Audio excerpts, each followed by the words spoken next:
नमस्कार नमस्कार नमस्कार मित्रांनो।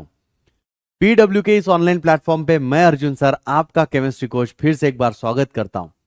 आज का जो क्लास है अपना वो है एकलव्य 2.0 और जो चैप्टर है वो है बेटा transition and inner transition element, जो कि इनऑर्गेनिक केमिस्ट्री से एक बहुत इंपॉर्टेंट ऐसा चैप्टर है। क्यों क्यों पता है? क्योंकि जो कोऑर्डिनेशन कंपाउंड है उनमें ज्यादातर एलिमेंट आपको कौन से दिखाई देते हैं?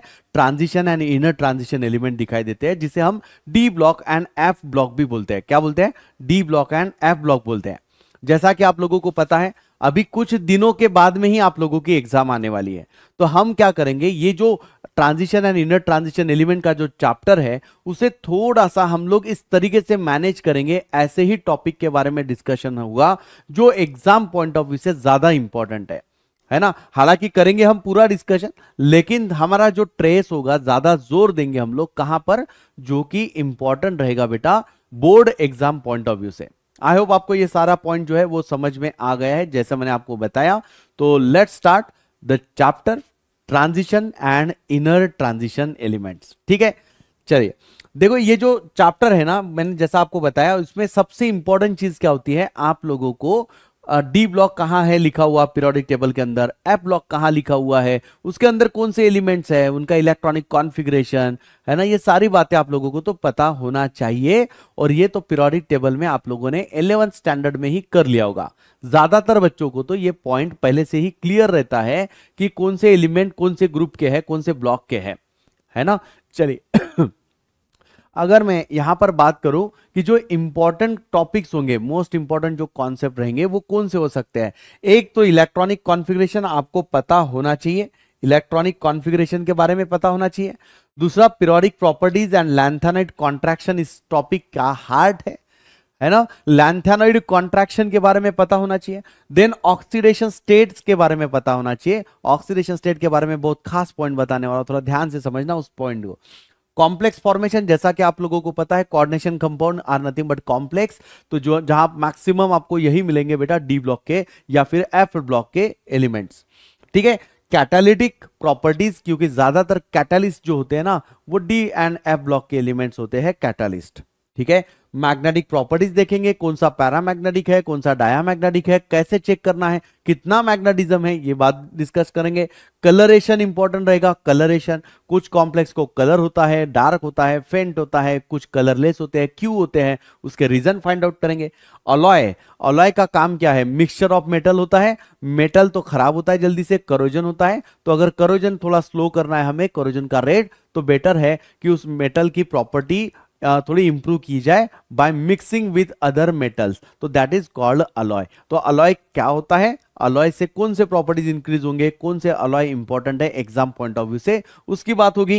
And then reactions of K2Cr2O7 and KMNO4। भाई रिएक्शन आया मतलब बहुत सारे बच्चे जो है कंफ्यूजन में चले जाते हैं, तो बताऊंगा कि KMNO4 एंड K2Cr2O7 की रिएक्शंस कैसे करने होते हैं, क्या खास बात है, कौन से ट्रिगर वाले पॉइंट है। ट्रिगर वाले पॉइंट का मतलब बेटा ते नस पकडणं म्हणतात ना मराठीत, नस पकडणी। एखाद्याची नस जर पकड़ी, इसका मतलब क्या हो जाएगा कि वो उसका जो है ना पूरी वो, यानी उस टॉपिक में कुछ बचेगा नहीं फिर। तो KMNO4 K2Cr2O7 के बारे में एक ऐसे कुछ पॉइंट्स बताऊंगा कि उसको अगर आपने समझ लिया तो फिर उसके रिलेटेड जो भी क्वेश्चंस आएंगे वो आप लोग डेफिनेटली सॉल्व कर लोगे, रिएक्शंस ज्यादा डिफिकल्ट नहीं लगेगी आपको। ठीक है, मेटालर्जी का सबसे लास्ट वाला पॉइंट दिया है, क्या है मेटालर्जी। मेटालर्जी यानी कि मेटल का एक्सट्रैक्शन होगा, सेपरेशन ऑफ मेटल होगा। क्यों, जैसे आप लोगों को पता है ना कि कुछ मेटल हमें, जैसा अगर एल्यूमिनियम चाहिए तो हमें एल्यूमिनियम मिलता है क्या अर्थ क्रस्ट से? नहीं, अर्थ क्रस्ट के अंदर क्या होता है, बॉक्साइड नाम का कंपाउंड होता है, जहां पर एल्यूमिनियम ऑक्साइड के साथ में होगा, सल्फेट के साथ में होगा, SiO2 के साथ में होगा, है ना। वहां से हमें मेटल को सेपरेट करना है, तो कौन सी मेथड यूज करना पड़ेगा, तो उस टेक्निक को बोला जाता है मेटालर्जी। उसे क्या बोलते हैं बेटा, मेटालर्जी बोला जाता है। ठीक है, तो ये वाला पॉइंट भी हम लोग देखने वाले हैं। तो नाउ विदाउट वेस्टिंग टाइम हम लोग आते हैं आगे, ये कुछ क्वेश्चंस का पैटर्न था। ठीक है, आगे बढ़ते हैं। तो ये आपको पहले तो ध्यान रखना है कि कौन से मेटल है जिनका स्टडी हमें करना है, जिनका स्टडी हमें करना है। तो भाई अगर मैं यहां पर बात करता हूं, अगर मैं यहां पर बात करता हूं फर्स्ट ट्रांजिशन सीरीज की, है ना, हम बात कर रहे हैं बेटा डी ब्लॉक की, हम बात कर रहे हैं डी ब्लॉक की। तो डी ब्लॉक के अंदर बेसिकली जो आप लोगों को यानी प्योर मैं बता रहा हूं कि जो एग्जाम पॉइंट ऑफ व्यू से बेसिकली 3 ट्रांजिशन सीरीज तो होती है। एक तो 3D सीरीज होती है जहां पर 3D ऑर्बिटल जो है फिल्ड अप होगा, जहां पर 3D ऑर्बिटल जो है वो फिल्ड अप होगा। नहीं तो फिर 4D सीरीज होती है, 4D series and 5D series होती है। देखिए 3D सीरीज ही इंपॉर्टेंट है, 3D सीरीज में ही आपको ज्यादातर क्वेश्चन आते हैं। 80% क्वेश्चन जो आएंगे वो थर्ड ट्रांजिशन सीरीज से ही आएंगे। 3D series, third transition series नहीं बोल सकते, ये 3D सीरीज का मतलब हो जाएगा बेटा first transition series, first second and third transition series. First transition series में कौन सा ऑर्बिटल फील्ड अप होता है? डी ऑर्बिटल फील्ड अप होता है। कौन से एलिमेंट होते हैं? तो एक होता है स्कैंडियम, दूसरा होता है टिटेनियम, वैनाडियम, क्रोमियम, है ना, मैंगनीज, आयरन, कोबाल्ट, निकल, कॉपर एंड जिंक। तो ये 80% है, मतलब आपको पता होना चाहिए। इसका एटॉमिक नंबर है 21, 22, 23, इस तरीके से करते जाओगे तो जिंक का एटॉमिक नंबर मिल जाएगा आपको 30। जिंक का एटॉमिक नंबर कितना मिल जाएगा बेटा? आपको 30 मिल जाएगा जिंक का एटॉमिक नंबर।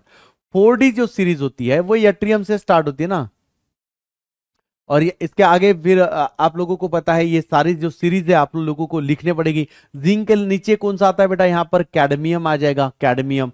फिर यहाँ पर यहाँ कौन सा आता है? लैंथेनम आता है, लैंथेनम।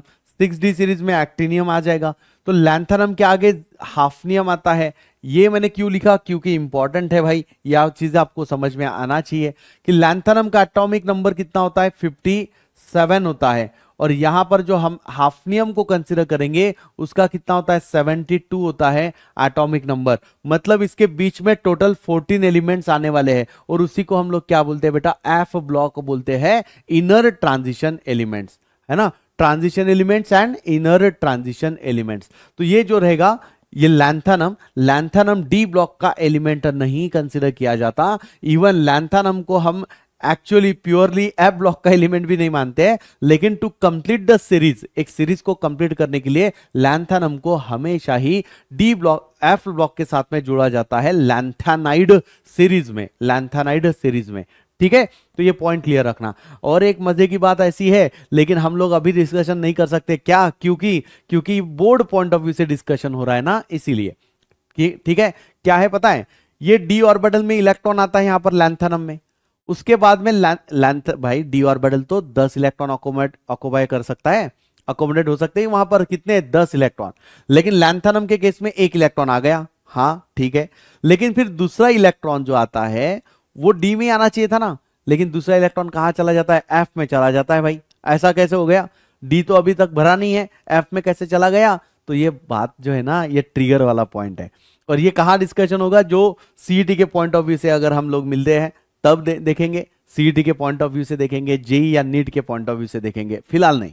ठीक है, अभी जो है बोर्ड के लिए हम ध्यान रखने वाले हैं कि लैंथेनम के आगे क्या आता है? हाफनियम आता है। उसके बीच में टोटल 14 एलिमेंट्स है, और वो 14 एलिमेंट्स का मतलब ही होता है इनर ट्रांजिशन सीरीज, जिसे लैंथेनाइड बोला जाएगा। ठीक है, लैंथेनाइड। तो हाफनियम के केस में यहां पर फिर आगे बढ़ते हैं, तो लास्ट वाला जो आता है यहां पर, यहां कौन सा आएगा बेटा? मरकरी आ जाएगा। क्या आ जाएगा? मरकरी आ जाएगा। ठीक है, तो ये वाली सीरीज आपको ध्यान रखना है। एक मैंगनीज वाला, उसके बाद में ये जिंक वाली जो केस है ये आपको ध्यान रखना है। कॉपर वाला तो आपको पता है exception, chromium and copper electronic configuration में एक्सेप्शन, वहां पर हम मानते हैं एक्स्ट्रा स्टेबिलिटी के पॉइंट ऑफ व्यू से, है ना, एक्सचेंज एनर्जी के बेसिस पे उसे एक्सप्लेन किया जा सकता है। तो ये कुछ एलिमेंट्स के बारे में आप लोगों को पता होना चाहिए। डी ब्लॉक का बता दिया आपको, 3D series, 4D series, 5D series, 6D series जो होती है वो हाफ ही वहां पर कंसिडर की थी। अभी नए से जो पीरियोडिक टेबल आए हुए हैं उसमें तो इंक्लूड है, लेकिन आपको क्वेश्चन आएगा क्या? नहीं, आपको उसके ऊपर क्वेश्चन नहीं आएगा। ठीक है, चलिए आगे बढ़ते हैं, आगे बढ़ते हैं। तो ये हमने कुछ एलिमेंट के बारे में देख लिया। आगे और भी सीरीज है, यही 4D सीरीज, 5D सीरीज, उसे हम कंप्लीट कर लेंगे। देखिए यटरबियम होगा यहाँ पर, यट्रियम, फिर zirconium, niobium, molybdenum, technetium, ruthenium, rhodium, palladium, silver आ जाएगा, कैडमियम आ जाएगा, है ना, सिल्वर आ जाएगा, कैडमियम आ जाएगा। फिर यहाँ पर लैंथेनम के आगे मैंने बोला था 57 है और ये 72 है, एकदम से जंप हो गई। Hafnium, tantalum, tungsten, rhenium, osmium, iridium, platinum, gold आएगा एंड मरकरी आता है। ठीक है, ये सीरीज जो है अभी फिलअप करके आपको मिली है नए टेक्स्ट बुक में, लेकिन क्वेश्चन आने के चांसेस मुझे नहीं लगता कि क्वेश्चन आपको बोर्ड पॉइंट ऑफ व्यू से कोई इसके ऊपर पूछेगा।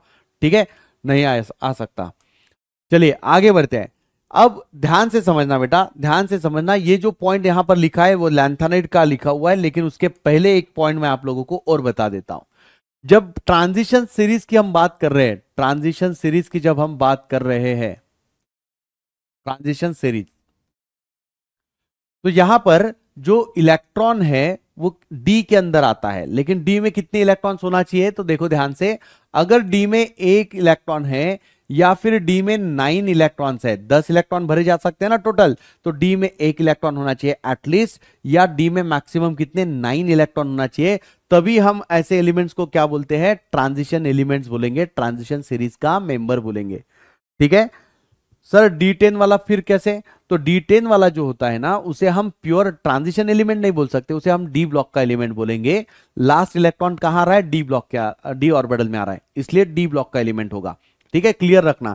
जैसे देखो बेटा जिंक, जिंक देखो फॉर एग्जाम्पल, जिंक को देखो, जिंक अगर मैं कंसिडर कर रहा हूं तो एटॉमिक नंबर क्या है? 30 है। इसका इलेक्ट्रॉनिक कॉन्फ़िगरेशन अगर हम लिखेंगे तो इस तरीके से लिखते हैं ना, आर्गॉन, और फिर आगे लिखा जाता है 3D में 10 इलेक्ट्रॉन एंड 4s में 2 इलेक्ट्रॉन। ये रहेगा जिंक का इलेक्ट्रॉनिक कॉन्फ़िगरेशन। जरा देखो डी में कितने इलेक्ट्रॉन्स आ रहे हैं? 10 इलेक्ट्रॉन। क्या बताया मैंने आपको? डी में 1 से लेकर 9 तक होगा तो ट्रांजिशन सीरीज का एलिमेंट है, लेकिन D10 है तो क्या ये जिंक ट्रांजिशन सीरीज का एलिमेंट बोला जाएगा? क्या इसे ट्रांजिशन एलिमेंट बोला जाएगा? नहीं, इसे ट्रांजिशन एलिमेंट नहीं बोल दिया जाएगा, नहीं बोला जाएगा बेटा ट्रांजिशन एलिमेंट।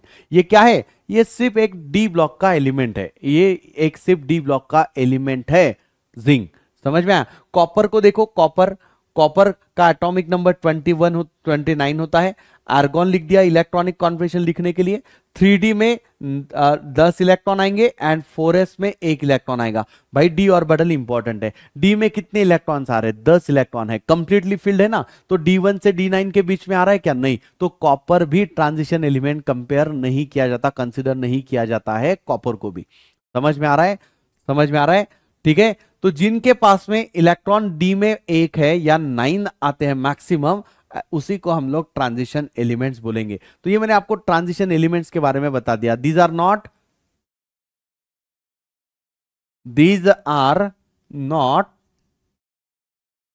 Transition element.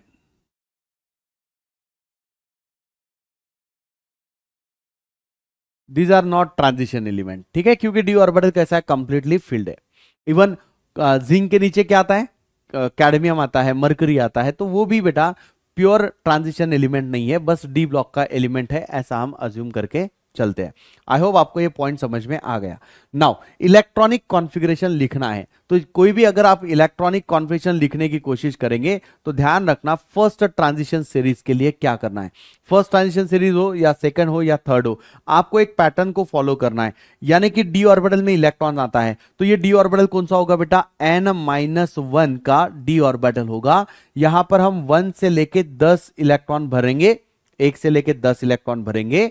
ठीक है, जैसे एटॉमिक नंबर होगा उसके अकॉर्डिंग। और फिर यहां पर क्या आता है? 3D होगा, 4D होगा, 5D होगा। उसके आगे क्या होता है बेटा? यहां पर हम लिखेंगे NS में 2 इलेक्ट्रॉन। ये रहेगा वैलेंस शेल का इलेक्ट्रॉनिक कॉन्फ़िगरेशन, वैलेंस शेल का इलेक्ट्रॉनिक कॉन्फ़िगरेशन। क्लियर है? जैसे मान लो आपके पास में ये अभी कॉपर है, कॉपर का इलेक्ट्रॉनिक कॉन्फ़िगरेशन लिखना था, जिंक का लिखना था, तो जिंक का देखो हमने ऐसे ही लिखा है, 3D में 10 इलेक्ट्रॉन और 4s2। 4 यानी कि nth शेल है ना, लास्ट शेल है, तो 4 से 1 माइनस कर दीजिए, कितना आ जाएगा? 3, तो 3D आ जाएगा, n-1। n अगर 4 है तो n-1 यानी कितना आ जाएगा? 3D orbital. ठीक है, इस तरीके से आपको जनरल इलेक्ट्रॉनिक कॉन्फ़िगरेशन को ध्यान रखना है। इनकेस अगर आपको इलेक्ट्रॉनिक कॉन्फ़िगरेशन लिखने की जरूरत पड़े और थोड़ा सा कंफ्यूजन है तो ये वाले पॉइंट को याद रख लेना, ये वाले पॉइंट को याद रख लेना। ठीक है, चलिए आगे बढ़ते हैं, नेक्स्ट पॉइंट की तरफ आते हैं। तो यहां बात करने वाले हैं हम लोग प्रॉपर्टीज की। जो कुछ प्रॉपर्टीज होते हैं ना, पीरियोडिक प्रॉपर्टीज, वो कौन से रहेंगे? पीरियोडिक प्रॉपर्टीज में सबसे इंपॉर्टेंट आता है यहां पर आयोनिक साइज। आयोनिक साइज या फिर एटॉमिक साइज जो होती है वो इंपॉर्टेंट है। अब देखो अगेन,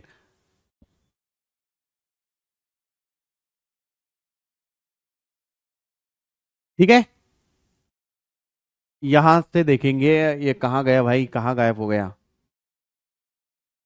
हाँ, यहां से देखेंगे, देखिए पीरियोडिक प्रॉपर्टीज में ये जो आप लोगों को दिखाई दे रहा है, first transition series, second transition series and third transition series, ये है। ठीक है, स्कैंडियम से स्टार्ट हो रही है जिंक तक, यट्रिब से स्टार्ट हो रही है कैडमियम तक, लैंथरम से स्टार्ट हो रही है और एंड हो रहा है मरकरी तक। तो ये जो तीन है उसको अलग अलग कलर से शो किया है। ग्रीन जो है वो फर्स्ट ट्रांजिशन सीरीज के लिए दिया है, ये फर्स्ट ट्रांजिशन सीरीज है, ये सेकंड ट्रांजिशन सीरीज है और ये थर्ड ट्रांजिशन सीरीज है। देखिए बेटा, आपको क्या समझ में आ रहा है इसमें से? पहली बात तो ये ध्यान रखना है कि एटॉमिक साइज की बात करें तो फर्स्ट हो, सेकंड हो, थर्ड हो, ये जो है ना डिक्रीजिंग ऑर्डर में है, यहां से लेके यहां तक है ना, डिक्रीजिंग ऑर्डर में है। आयनिक साइज कम कम होती जा रही है, कम कम होती जा रही है, लेकिन उसके बाद में देखोगे ना ऑलमोस्ट इक्वल है। ऑलमोस्ट कैसे है? इक्वल है, ऑलमोस्ट इक्वल है। एंड देन लास्ट में क्या हुआ है, वो साइज स्लाइटली क्या हो चुकी है, इंक्रीज हो चुकी है। ये आपको हर केस में दिखाई देगा। देखो यहां पर भी सेम है, यहां पर भी सेम है, ऐसे है ना, यहां पर भी सेम है। ये एक आपने ऑब्जर्व किया होगा। दूसरा पॉइंट क्या है ऑब्जर्व करने जैसा, कि second and third transition series की जो साइज है बेटा वो ऑलमोस्ट कैसी है, सेम है। देखो ना ये दोनों दोनों कर्व कैसे है, ऑलमोस्ट सेम है, ऑलमोस्ट सेम है।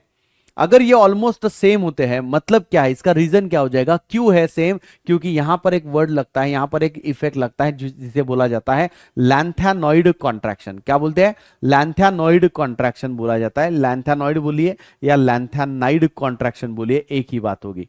क्लियर हुआ? ठीक है, तो यहां से दोनों कंक्लूजन को, दोनों ऑब्जर्वेशंस को हम यहां से लिख लेते हैं, कुछ अलग तरीके से पॉइंट को नोट कर लेते हैं। पॉइंट नंबर 1 आयोनिक साइज के रिलेटेड नोट कर लेते हैं कि अगर मैंने फर्स्ट ट्रांजिशन सीरीज देखी जिसे हमने 3D लिखा था, 3D लिखा था, 3D ऑर्बिटल भरता है, फिलअप होता है, तो यहां स्कैंडियम से लेके क्रोमियम तक या फिर मैंगनीज तक लिख देते हैं। ठीक है, साइज ऑलमोस्ट, यहां साइज क्या हो जाएगी, डिक्रीज होती है। साइज क्या हो जाएगी, डिक्रीज। साइज क्या होती है बेटा, डिक्रीज होती है। क्यों साइज डिक्रीज हो रही है, ध्यान से समझना। स्कैंडियम में डी ऑर्बिटल में एक इलेक्ट्रॉन आता है, फिर स्कैंडियम के बाद टिटेनियम आता है, टिटेनियम में डी में 2 इलेक्ट्रॉन आएंगे, डी में 3 इलेक्ट्रॉन आएंगे, डी में 5 इलेक्ट्रॉन आते हैं मैंगनीज तक या क्रोमियम का भी, सॉरी। ठीक है, ये आता है। तो अगर मैंने यहां पर ड्रॉ किया ऑर्बिटल्स को, डी ऑर्बिटल को ड्रॉ कर लेता हूं, 1 2 3 4 5। तो इलेक्ट्रॉन्स को जब हम फिलअप करते हैं तो हर ऑर्बिटल में एक एक इलेक्ट्रॉन आ रहा है, हर ऑर्बिटल में एक एक इलेक्ट्रॉन आ रहा है। तो ये हमने लिख दिया। तो जब भी एक एक इलेक्ट्रॉन ऐड होता जाएगा, पहले डी में एक इलेक्ट्रॉन आया था, फिर दूसरा इलेक्ट्रॉन आया, फिर तीसरा इलेक्ट्रॉन आया, फिर चौथा इलेक्ट्रॉन आया, मैंगनीज का 5वां इलेक्ट्रॉन यहां पर आ गया। तो एक इलेक्ट्रॉन डी ऑर्बिटल में आने के कारण जेड इफेक्टिव इंक्रीज होता है। क्या इंक्रीज हो जाएगा बेटा, जेड इफेक्टिव की वैल्यू जो है वो बढ़ जाएगी। जेड इफेक्टिव क्या है, जेड का मतलब होता है न्यूक्लियस का इलेक्ट्रॉन को खींचने का पावर। यानी न्यूक्लियस क्या करेगा, लास्ट इलेक्ट्रॉन को अपने तरफ खींचा जाएगा। एक इलेक्ट्रॉन आया डी में, इलेक्ट्रॉन खींचेगा तो साइज कम हुई ना, दूसरा इलेक्ट्रॉन आया और इलेक्ट्रॉन खींचेगा, क्योंकि जेड इफेक्टिव और ज्यादा बढ़ चुका है तो बहुत जोर से इलेक्ट्रॉन खींचेगा, साइज क्या हो जाएगी, कम। और इलेक्ट्रॉन खींचेगा तो साइज क्या हो जाएगी, उससे कम हो जाएगी। तो साइज गोज ऑन डिक्रीजेस। तो देयरफॉर स्कैंडियम से मैंगनीज तक साइज डिक्रीज होती है, क्योंकि जेड इफेक्टिव वहां पर क्या हो रहा है, इंक्रीज होता है। क्या ये बात क्लियर हुई? अब इसके आगे देखते हैं। तो मैंगनीज के आगे अगर आप देखोगे, मैंगनीज के आगे Fe आता है, कोबाल्ट आता है, निकेल आता है, ठीक है, निकेल आता है, यहां तक कि कॉपर तक हम देखेंगे तो ज्यादा चेंज नहीं आ रहा है। क्यों ज्यादा चेंज नहीं आ रहा है? क्योंकि यहां पर क्या हो रहा है कि जो डी ऑर्बिटल था, जो डी ऑर्बिटल था उसमें 5 तो पहले से थे बेटा, 5 तो इलेक्ट्रॉन पहले से थे ना, 5 इलेक्ट्रॉन। अब क्योंकि Fe है, Fe है तो Fe में तो डी में कितने इलेक्ट्रॉन होंगे, 6 इलेक्ट्रॉन होंगे, 26 एटॉमिक नंबर है तो 3d6 एंड 4s2 होता है। तो डी में जो छठवां इलेक्ट्रॉन आएगा, सिक्स्थ इलेक्ट्रॉन आएगा, वो यहां पर हो जाएगा पेयर्ड अप। अब वो इलेक्ट्रॉन यहां पर आ रहा है ना इस बॉक्स के अंदर, ऑर्बिटल के अंदर, वहां तो पहले से एक इलेक्ट्रॉन बैठा हुआ है। तो इलेक्ट्रॉन और इलेक्ट्रॉन के बीच में क्या हो जाएगा, रिपल्शन होता है, इलेक्ट्रॉन इलेक्ट्रॉन का रिपल्शन होता है। तो जेड इफेक्टिव के कारण इलेक्ट्रॉन को खींचा जा रहा है और एट द सेम टाइम उतने ही फोर्स से इलेक्ट्रॉन को रिपेल भी करना शुरू है, रिपल्शन भी शुरू है, इलेक्ट्रॉन इलेक्ट्रॉन का रिपल्शन भी हो रहा है। तो repulsive force cancelled out bye attractive force. तो कोई चेंज आएगा क्या उसमें, नहीं। तो देयरफॉर एटॉमिक साइज जो है ऑलमोस्ट क्या हो जाएगी, यहां पर सेम हो जाएगी। बात समझ में आई। तो इनकी जो साइज है ऑलमोस्ट क्या होती है, ऑलमोस्ट सेम साइज होगी, सेम साइज आ जाएगी। रीजन बता दिया मैंने आपको, क्योंकि जो अट्रैक्टिव फोर्स होता है, अट्रैक्टिव फोर्स होता है, अट्रैक्टिव फोर्स कैंसल्ड आउट हो जाएगा, कैंसल्ड आउट हो जाएगा by repulsive force, by repulsive force.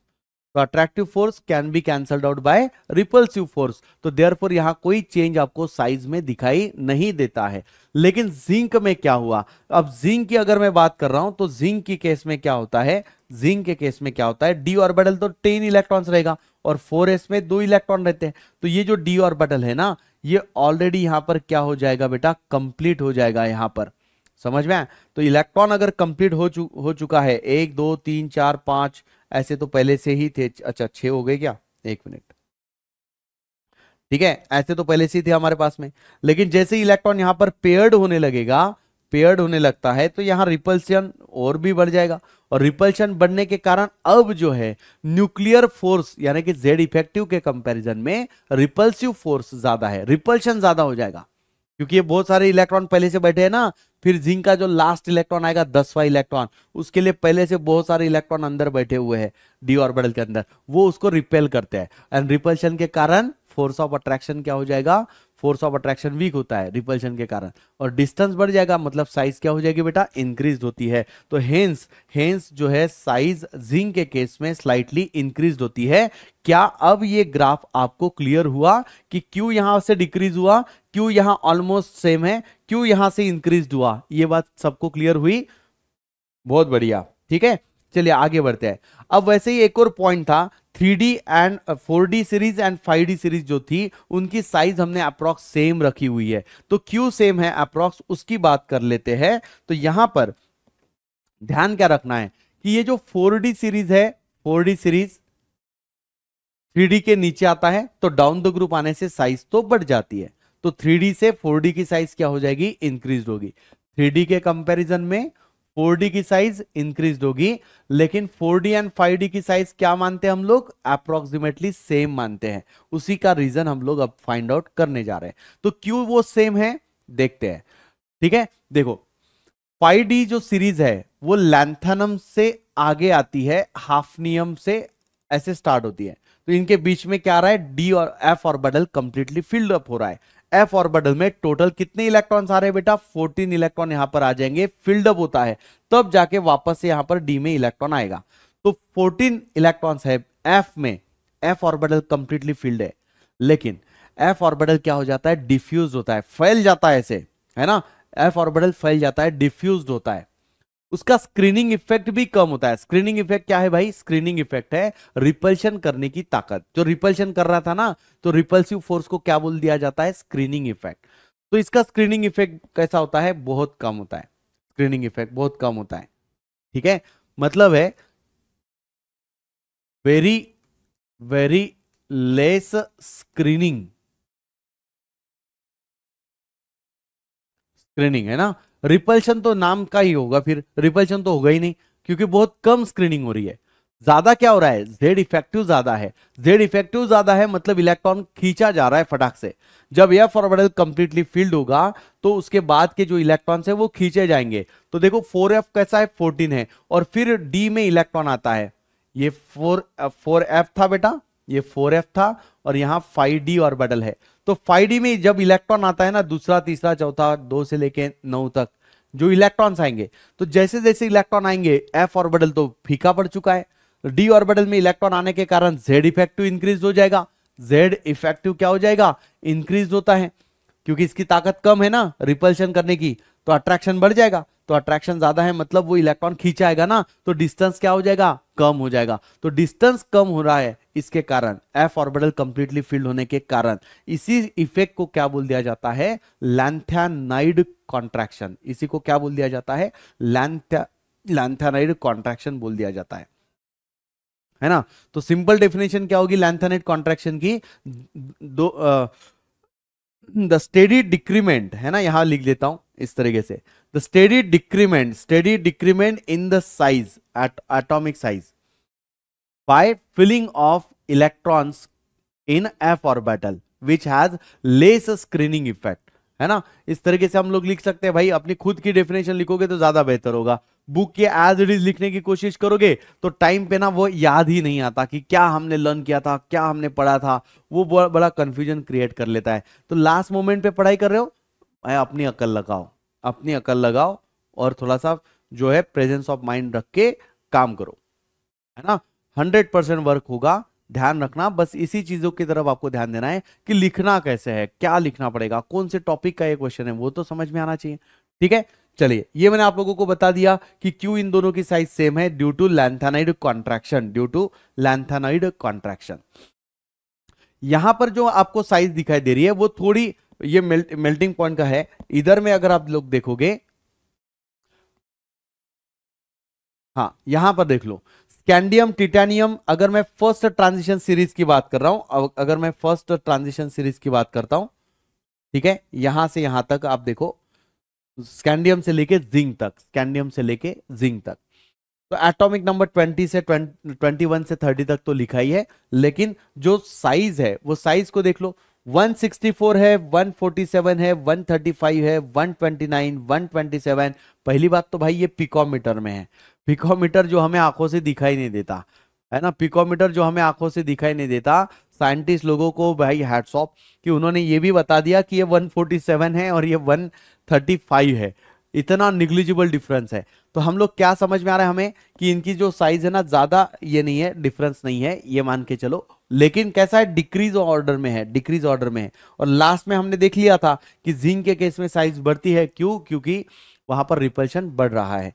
ठीक है, रिपल्शन बढ़ रहा है। अच्छा, दूसरी जो प्रॉपर्टी है वो आती है बेटा आयोनाइजेशन एंथैल्पी।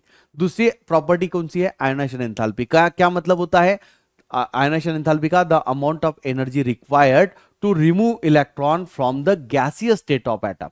यानी एलिमेंट को आप गैसियस स्टेट में लाओ, एटम को आप गैसियस स्टेट में लाओ और वहां से इतनी एनर्जी सप्लाई करो कि एक इलेक्ट्रॉन निकल जाए। तो वो जो इलेक्ट्रॉन निकालने के लिए लगने वाली एनर्जी है, that is called ionisation enthalpy.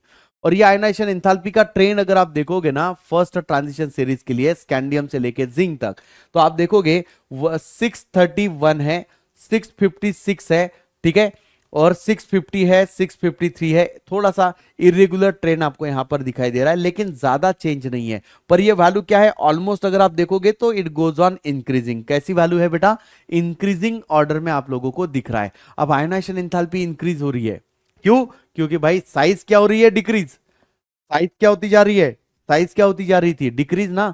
Size अगर डिक्रीज होगी तो फोर्स ऑफ अट्रैक्शन तो ज्यादा होगा, और फोर्स ऑफ अट्रैक्शन ज्यादा होगा तो अमाउंट ऑफ एनर्जी रिक्वायरमेंट भी क्या हो जाएगी, हाईएस्ट रहेगी। इतना नहीं है यार चेंज, इतना चेंज नहीं है, पर हाँ स्लाइट चेंज जो आ रहा है, इंक्रीजिंग वैल्यू, वो आप लोगों को मैंने बता दिया। क्यों, क्योंकि साइज कम हो रही है, फोर्स ऑफ अट्रैक्शन ज्यादा होगा इस केस में। ठीक है, फोर्स ऑफ अट्रैक्शन ज्यादा रहेगा। चलिए आगे बढ़ते हैं, नेक्स्ट पॉइंट की तरफ आते हैं। अरे हाँ, यही जो मैंने आपको इलेक्ट्रॉनिक कॉन्फिगरेशन बता दिया था स्टार्टिंग में, आयोनिक रेडाई लैंथेनाइड सीरीज की भी हम लोग देख लेते हैं। ठीक है, जो आपको दिखाई नहीं दे रहा है, मुझे समझ में आ रहा है कि थोड़ा सा ब्लर होगा ये शायद, तो मैं यहां पर थोड़ा लिखते भी चलता हूं साथ में। जैसा ये क्या है, लैंथेनम है, इसे हम लैंथेनम लिखेंगे LA। ठीक है, लैंथेनम। सबसे पहली बात बहुत खास बात बता रहा हूं, ध्यान से समझना।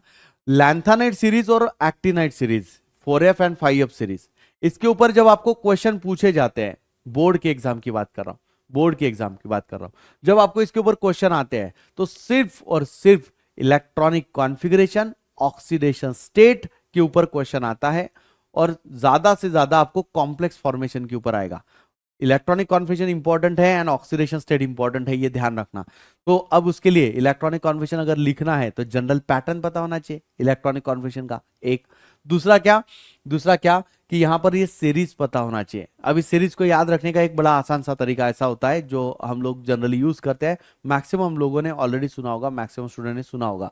क्या होता है? लास्ट सीने पर नदी, लास्ट सीने पर नदी, प्रेम समय यू गड्डी तब,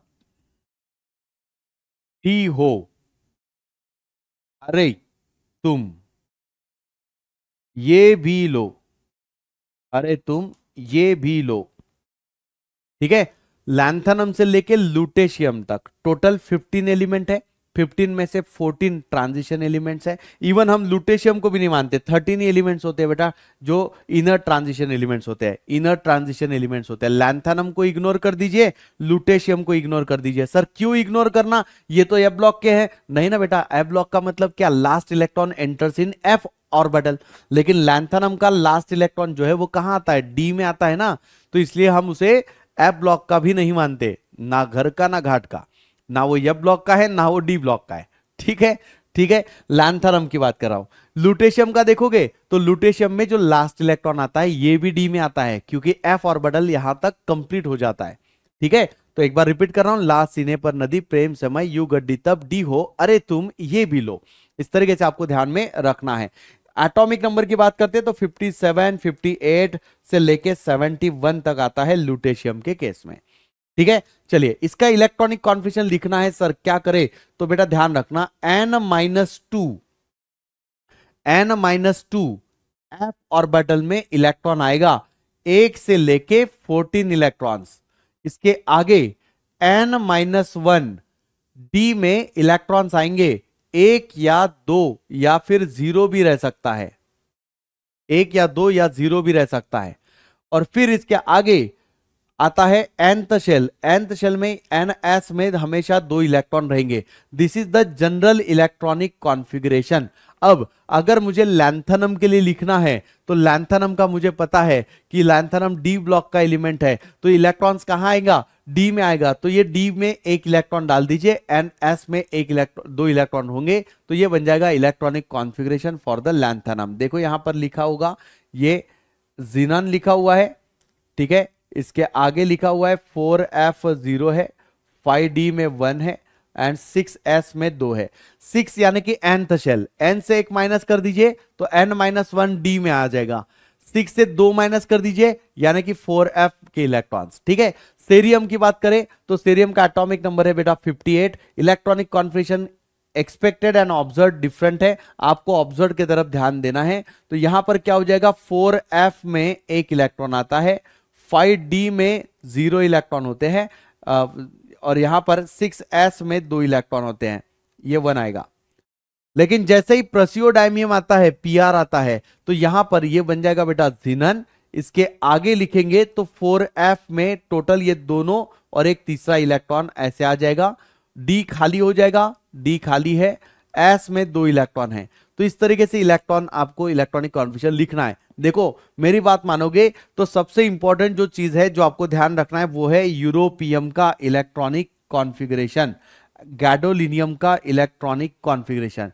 यहां से सीरियम का आपको ध्यान में रखना है, सीरियम का आपको ध्यान में रखना है। लास्ट में यटरबियम का आपको ध्यान में रखना है, वाईबी का इलेक्ट्रॉनिक कॉन्फ़िगरेशन। ये बहुत इंपॉर्टेंट है, क्वेश्चन आया ना तो वाईबी के ऊपर या लुटेशियम के ऊपर क्वेश्चन आ सकता है, यूरोपियम या गैडोलिनियम के ऊपर क्वेश्चन आ सकता है।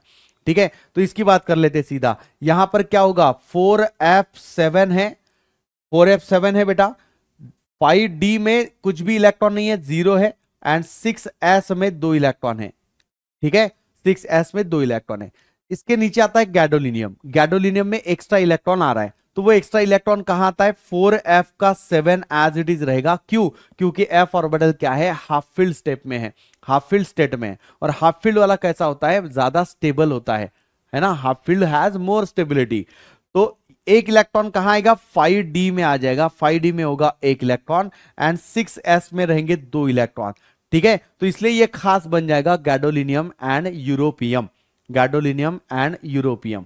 ठीक है, लुटेशियम का और यटरबियम का भी खास है। देखो यहां पर क्या होता है, 4f में 14 इलेक्ट्रॉन है, अब 14 का मतलब कंप्लीटली फिल्ड हो जाएगा, तो स्टेबिलिटी ज्यादा हो जाएगी। 4f14 है, इसके आगे की बात करते हैं, 4f14 5d0 है, 5d0 है बेटा, एंड 6s में 2 इलेक्ट्रॉन है।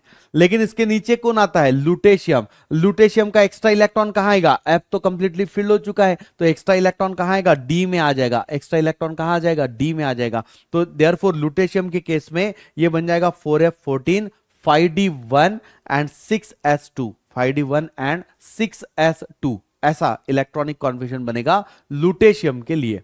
ठीक है, लुटेशियम के लिए क्लियर हुआ।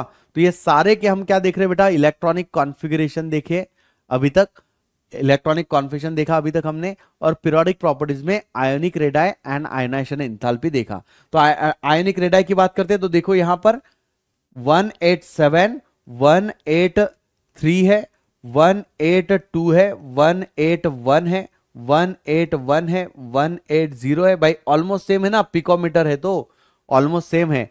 ये इतने क्लोजली रिलेट करते हैं, इतने क्लोजली रिलेट करते हैं कि इनको सेपरेट करना मुश्किल जाता है। इनकी साइज कैसी है, ऑलमोस्ट सेम है। तो मैं यहां पर लिख देता हूं, सबकी साइज क्या है बेटा, ऑलमोस्ट सेम साइज के होंगे, almost same size, almost same size के होंगे। तो देयरफॉर डिफिकल्ट होता है सेपरेट करना, hence difficult to separate, difficult to separate.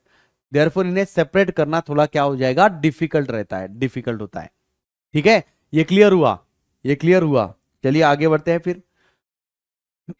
तो देखो जिसकी हम बात कर रहे थे ना कि लैंथेनाइट कॉन्ट्रैक्शन है, वो लैंथेनम से स्टार्ट होगा लुटेशियम तक। क्या दिखाई दे रहा है यहां से यहां तक, कंप्लीटली ये क्या हो रहा है बेटा, डिक्रीज ऑर्डर में आ रहा है, डिक्रीज होता है, होते जा रहा है। ठीक है, और इसी चीज को हमने क्या बोला था, लैंथेनाइड कॉन्ट्रैक्शन।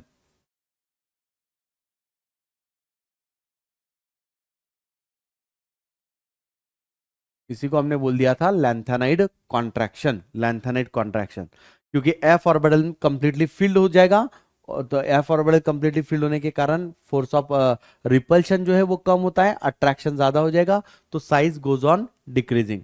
कहां से, लैंथेनम से लेके लुटेशियम तक, कुछ बीच में नहीं आ रहा है, सीधा सीधा सीधा डिक्रीज डिक्रीज डिक्रीज होते जा रहा है। ठीक है, एटॉमिक साइज सीधा डिक्रीज होती जा रही है। एटॉमिक आयनिक साइज की बात कर रहा हूं, अगर एटॉमिक की बात करोगे तो थोड़ा सा एक चेंज आएगा, एक जगह पे चेंज आता है, लेकिन एटॉमिक की जरूरत नहीं है। आयनिक का ध्यान रखना, लैंथेनाइड कॉन्ट्रैक्शन इंपॉर्टेंट है, +3 स्टेट में रहेगा, +3 स्टेट में रहेगा। ठीक है, चलिए आगे बढ़ते हैं। तो यहां पर हम देखेंगे इलेक्ट्रॉनिक कॉन्फिगरेशन अगेन एक्टिनॉइड्स का। लैंथेनाइड का देख लिया, अब वैसे ही एक्टिनॉइड का देखने वाले हैं। क्या होगा, देखो एक्टिनाइड्स के लिए भी यहां से लिख देता हूं, ये क्या रहेगा, AC, एक्टिनियम है, थोरियम है, ठीक है, प्रोएक्टिनियम है, यूरोपियम है, नेपच्यूनियम है, प्लूटोनियम, अमेरिशियम, क्यूरियम, ठीक है, बर्किलियम, कैलिफोर्नियम, आइंस्टेनियम, फर्मियम, ये हो जाएगा मेंडेलिनियम, नोबेलियम एंड लॉरेंशियम, ऐसा आएगा। इसको कैसे याद किया जाता है, इसको ऐसे लिखते हैं बेटा कि थोड़े पहलवान, एक्टिनियम के आगे ना ध्यान रखना, एक्टिनियम तो पता होना चाहिए, एक्टिनियम के आगे थोड़े पहलवान उनसे निपटेंगे, थोड़े पहलवान उनसे निपटेंगे, पुराने आम कम बिकेंगे, पुराने आम कम बिकेंगे। कैलिफोर्निया के आइंस्टाइन फैमिली में फैमिली आमदनी से नो लॉयर राजी। कैलिफोर्निया के आइंस्टाइन के फैमिली आमदनी में नो लॉयर राजी, नो लॉयर राजी। तो इस तरीके से आपको ध्यान रखना है किसे, एक्टिनाइड सीरीज को, एक्टिनाइड सीरीज को। ठीक है, एक्टिनाइड सीरीज की एक खास बात और है, क्या कि यूरेनियम तक जो एलिमेंट्स होते हैं ना, यूरेनियम तक जो एलिमेंट्स होते हैं, ये नेचुरल एलिमेंट्स है, यानी नेचुरली अवेलेबल होते हैं, नेचुरली एग्जिस्ट करते हैं नेचर के अंदर। लेकिन उसके आगे, यूरेनियम के आगे अगर आप देखोगे तो ये सारे मैन मेड है, ये सारे कैसे बेटा, मैन मेड होते हैं। ठीक है, मैन मेड होते हैं, यानी इन्हें बनाया गया है, इंसानों ने बनाया है। कहां से? यूरोपियम से बनाया है। ठीक है, यूरेनियम से, यूरोपियम बोल रहा हूं, यूरेनियम से बनाया हुआ है, यूरेनियम से बनाया हुआ है। अब यूरेनियम से बनाया है ना, इसलिए क्या बोलते हैं? ट्रांस यूरानिक। इन एलिमेंट्स को इसलिए क्या बोल दिया जाता है? इन एलिमेंट्स को ट्रांस यूरानिक बोलते हैं, ट्रांस यूरानिक, यानी made up from uranium, made up from uranium. ये नेचुरली एग्जिस्ट करते थे, ये मैनमेड है। ठीक है, कहां से बनाया? यूरेनियम से बनाया, इसलिए क्या बोलते हैं? ट्रांस यूरेनिक एलिमेंट बोला जाता है। अच्छा, इनमें क्या ध्यान रखना है? इनमें क्या ध्यान रखना है? अगेन वही चीज है भाई, क्योंकि एफ ऑर्बिटल है ना, एफ ब्लॉक है, तो एफ ब्लॉक में बस आपको वही चीजें ध्यान रखनी है। एक तो इलेक्ट्रॉनिक कॉन्फ़िगरेशन, उसके लिए सीक्वेंस पता होना चाहिए, जो मैंने आपको बता दिया, थोड़े पहलवान उनसे निपटेंगे, हमका ढमका बता दिया। दूसरा क्या? इलेक्ट्रॉनिक कॉन्फ़िगरेशन पता होना चाहिए। तो अगेन यहां पर भी जो इलेक्ट्रॉनिक कॉन्फ़िगरेशन हम लोग लिखते हैं, वो हो जाएगा बेटा 4f के बदले आ जाएगा 5f ऑर्बिटल। यहां पर 1 से लेके 14 इलेक्ट्रॉन भरे जाएंगे।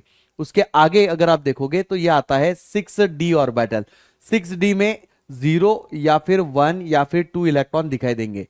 फिर यहां पर s आता है 7s। 7s में 2 इलेक्ट्रॉन फिक्स रहेंगे। तो देयरफॉर एक्टिनियम का इलेक्ट्रॉनिक कॉन्फ़िगरेशन लिखना है, तो यहां पर लिखा हुआ है रेडॉन। रेडॉन लिख दिया, 84 इलेक्ट्रॉन्स उसमें आ गए। उसके आगे क्योंकि 89 है ना, 84 आ गए। तो 4f में कुछ इलेक्ट्रॉन नहीं है, d में 1 इलेक्ट्रॉन है, s में 2 इलेक्ट्रॉन है। d में 1 इलेक्ट्रॉन है, s में 2 इलेक्ट्रॉन है। ठीक है, उसके नीचे थोरियम आता है, d में यहां पर 2 इलेक्ट्रॉन है, s में यहां पर 2 इलेक्ट्रॉन है। यहां पर देखोगे तो 5f में 2 इलेक्ट्रॉन है, d में 1 है, s में 2 इलेक्ट्रॉन है। ठीक है, उसके नीचे देखोगे तो अब डी का इलेक्ट्रॉन यहां पर आ जाएगा, ये आ जाएगा बेटा 3, 1 एंड 2। ठीक है, इस तरीके से लिखा हुआ है। यहां पर देखोगे तो 4, जो 5f है, यहां 4 इलेक्ट्रॉन, डी में 1, s में 2 इलेक्ट्रॉन। और नीचे आओगे तो f में 6 इलेक्ट्रॉन दिखाई देंगे। d ऑर्बिटल कैसा है? खाली है। और s ऑर्बिटल में कितने इलेक्ट्रॉन है? 2 है। इस तरीके से यहां पर इलेक्ट्रॉनिक कॉन्फ़िगरेशन आपको भरते हुए दिखाई देगा। अच्छा, क्वेश्चन कहां आएगा सर, वो बताओ ना। क्वेश्चन आएगा बेटा, क्वेश्चन अगर यहां पर पूछा जाता है तो क्वेश्चन के लिए आपको ध्यान क्या रखना है? एक तो अमेरिशियम का पॉइंट, अमेरिशियम का इलेक्ट्रॉनिक कॉन्फ़िगरेशन इंपॉर्टेंट है, इलेक्ट्रॉनिक कॉन्फ़िगरेशन। ठीक है, उसके बाद में जो आपके पास में आएगा वो रहेगा क्यूरियम। अमेरिशियम है और क्यूरियम है। क्यों बता रहा हूं?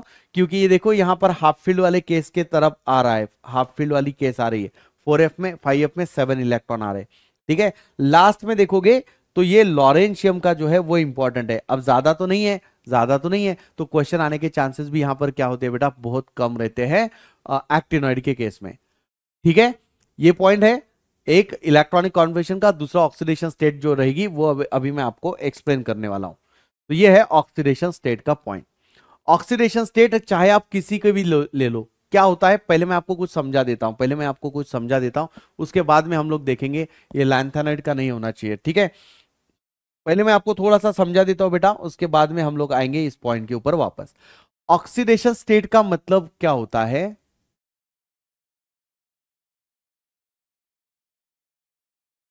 जितने उसके पास में बैलेंस इलेक्ट्रॉन है, वो इलेक्ट्रॉन को लॉस करने की टेंडेंसी रखता है, क्योंकि मेटल है। मेटल है तो इलेक्ट्रॉन को लॉस करने की टेंडेंसी तो रखेगा ही, बिल्कुल रखेगा। ठीक है, तो कोई भी एलिमेंट अगर है तो आपको करना क्या है?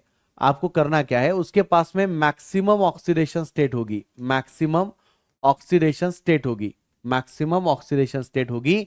It is equal to number of valence electron. V dot E का मतलब क्या हो जाएगा? Valence electron. जितने उसके पास में वैलेंस इलेक्ट्रॉन है, उतनी उसकी मैक्सिमम ऑक्सीडेशन स्टेट होती है।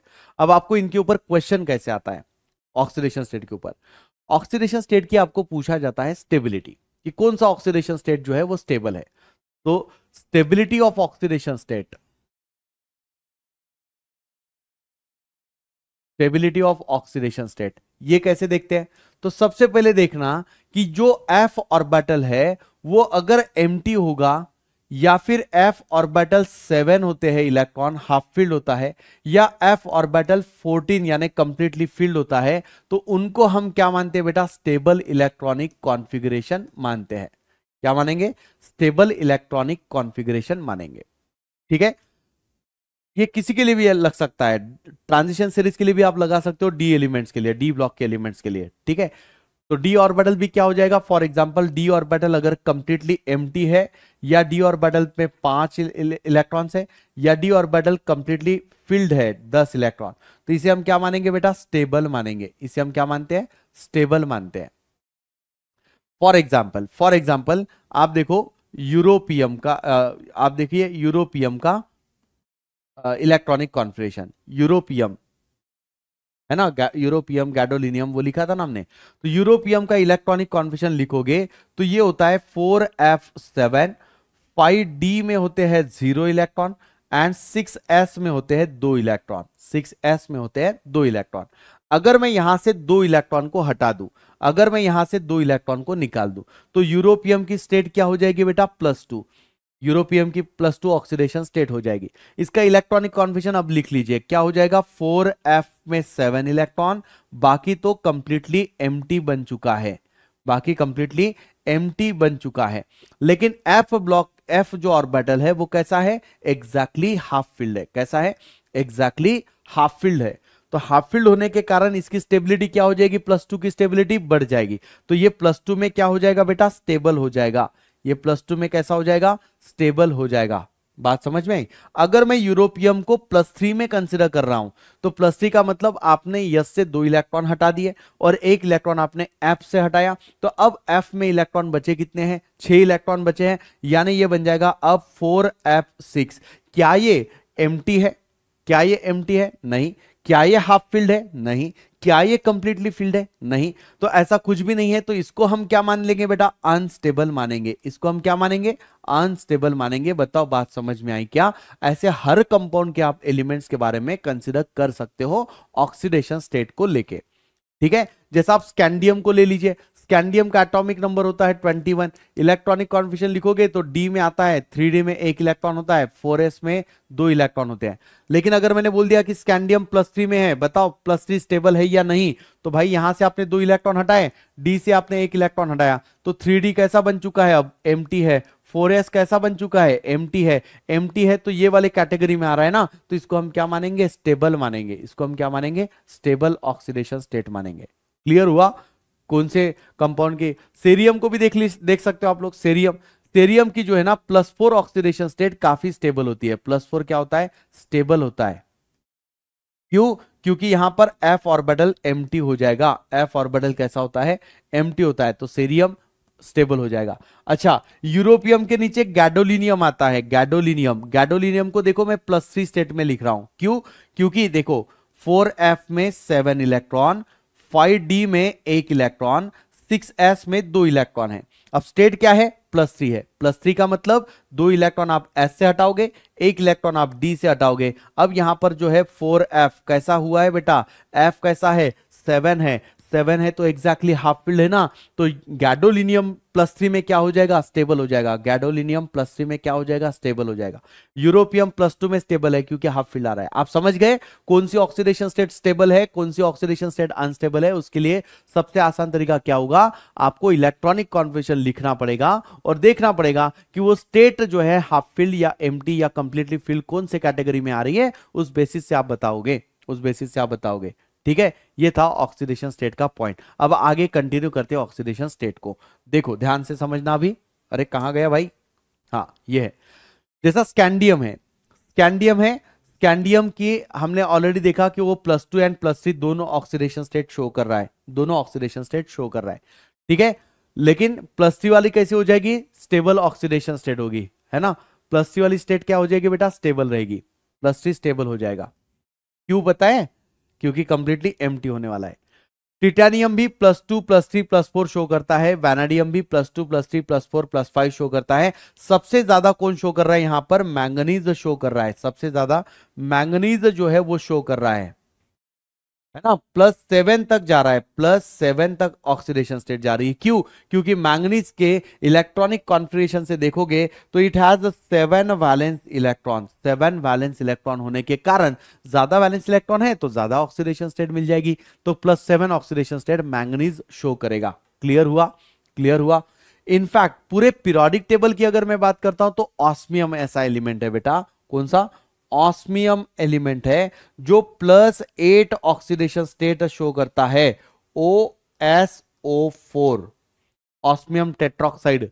इस कंपाउंड को देखोगे तो बेटा ये कंपाउंड KMNO4 के जैसा प्रॉपर्टी शो करता है ऑर्गेनिक केमिस्ट्री के लिए। जिन्होंने नीट अच्छे से किया है, जेई किया हुआ होगा शायद, और अभी बोर्ड के लिए देख रहे हैं, तो उनको पता होगा कि OSO4 का काम डायोल फॉर्मेशन का होता है। तो यहां पर बेटा ऑस्मियम की ऑक्सीडेशन स्टेट क्या होती है?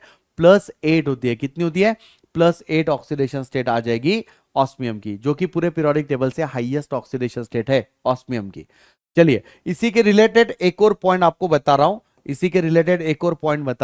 कि जो ऑक्सीडेशन स्टेट रहेगी, अगर मेरे पास में 3D सीरीज है, तो उसमें कॉमन ऑक्सीडेशन स्टेट जो है ना वो क्या मिलेगी आपको? +3 कॉमन ऑक्सीडेशन स्टेट होगी। अगर मेरे पास में लैंथेनाइड सीरीज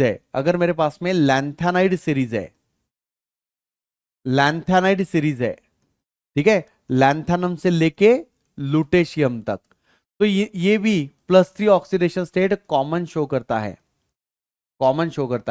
और कितने होते हैं ऑक्सीडेशन स्टेट? +2 होता है, +3 होता है, या फिर +4 होता है। बस ये 3 ऑक्सीडेशन स्टेट शो करता है लैंथेनाइड की सीरीज के। कोई भी एलिमेंट देखोगे तो मैक्सिमम कितना जाता है? +4 तक जाता है।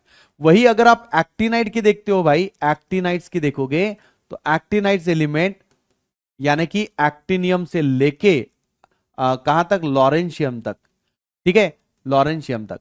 तो ये जो है ये +3 ऑक्सीडेशन स्टेट कॉमन शो करते हैं। कॉमनली कौन सी ऑक्सीडेशन स्टेट होगी? +3। लेकिन +2, +3, +4, +6, +7 तक वो शो करता है। कितना? +7 तक शो करता है। भाई यहां पर तो डिफरेंस आ गया, और यही डिफरेंस के कारण आपको समझ में आ जाएगा कि क्योंकि इनकी ऑक्सीडेशन स्टेट कैसी है, ज्यादा चेंज नहीं हो रही है, लेकिन यहां पर ऑक्सीडेशन स्टेट वैरी कर रही है +2 से लेके +7 तक। तो ज्यादा कॉम्प्लेक्स फॉर्मेशन जो होगा, कॉम्प्लेक्स फॉर्मेशन कौन शो करता है? एक्टिनाइड शो करता है लैंथेनाइड के कंपैरिजन में। ठीक है, तो ध्यान रखना ऐसी क्यों है, ये चेंज क्यों आया? क्योंकि हम यहां पर बोलते हैं बिकॉज जो एफ ऑर्बिटल है, एफ ऑर्बिटल, ठीक है, कौन सा एफ ऑर्बिटल बेटा? 5f ऑर्बिटल, या फिर 6d ऑर्बिटल, या 7s ऑर्बिटल, इनकी जो एनर्जी है has same energy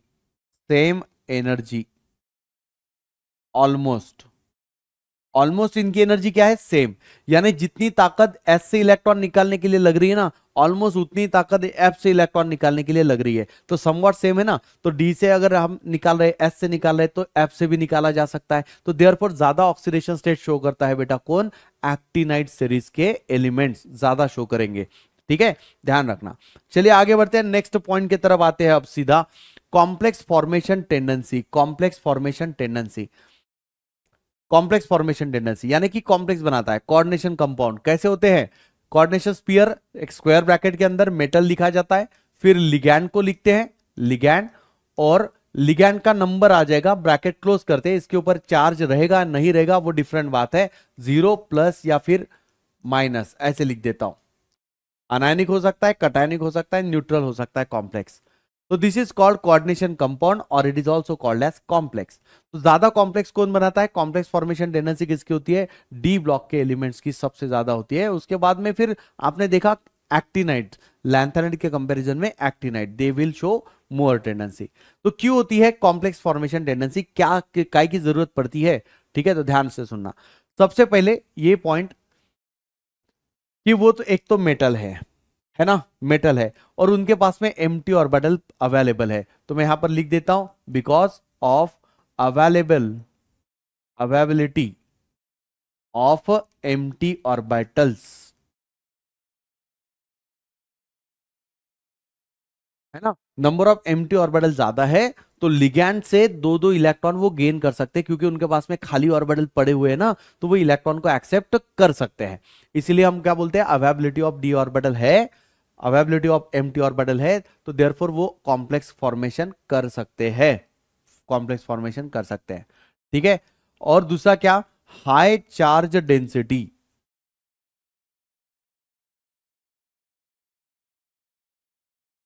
high charge density, यानी कि वेरिएबल ऑक्सीडेशन स्टेट शो करता है। सिंपल इसमें अगर देखना है तो वेरिएबल ऑक्सीडेशन स्टेट, जितना ऑक्सीडेशन नंबर बढ़ेगा साइज क्या होगी, मेटल की कम हो जाएगी, और मेटल की साइज कम मतलब लिगैंड जो है क्लोजली अप्रोच करेगा बेटा, और उतना ही स्टेबल उतना ही स्ट्रांग क्या बनता है, कंपाउंड बन जाता है, कोऑर्डिनेशन कंपाउंड।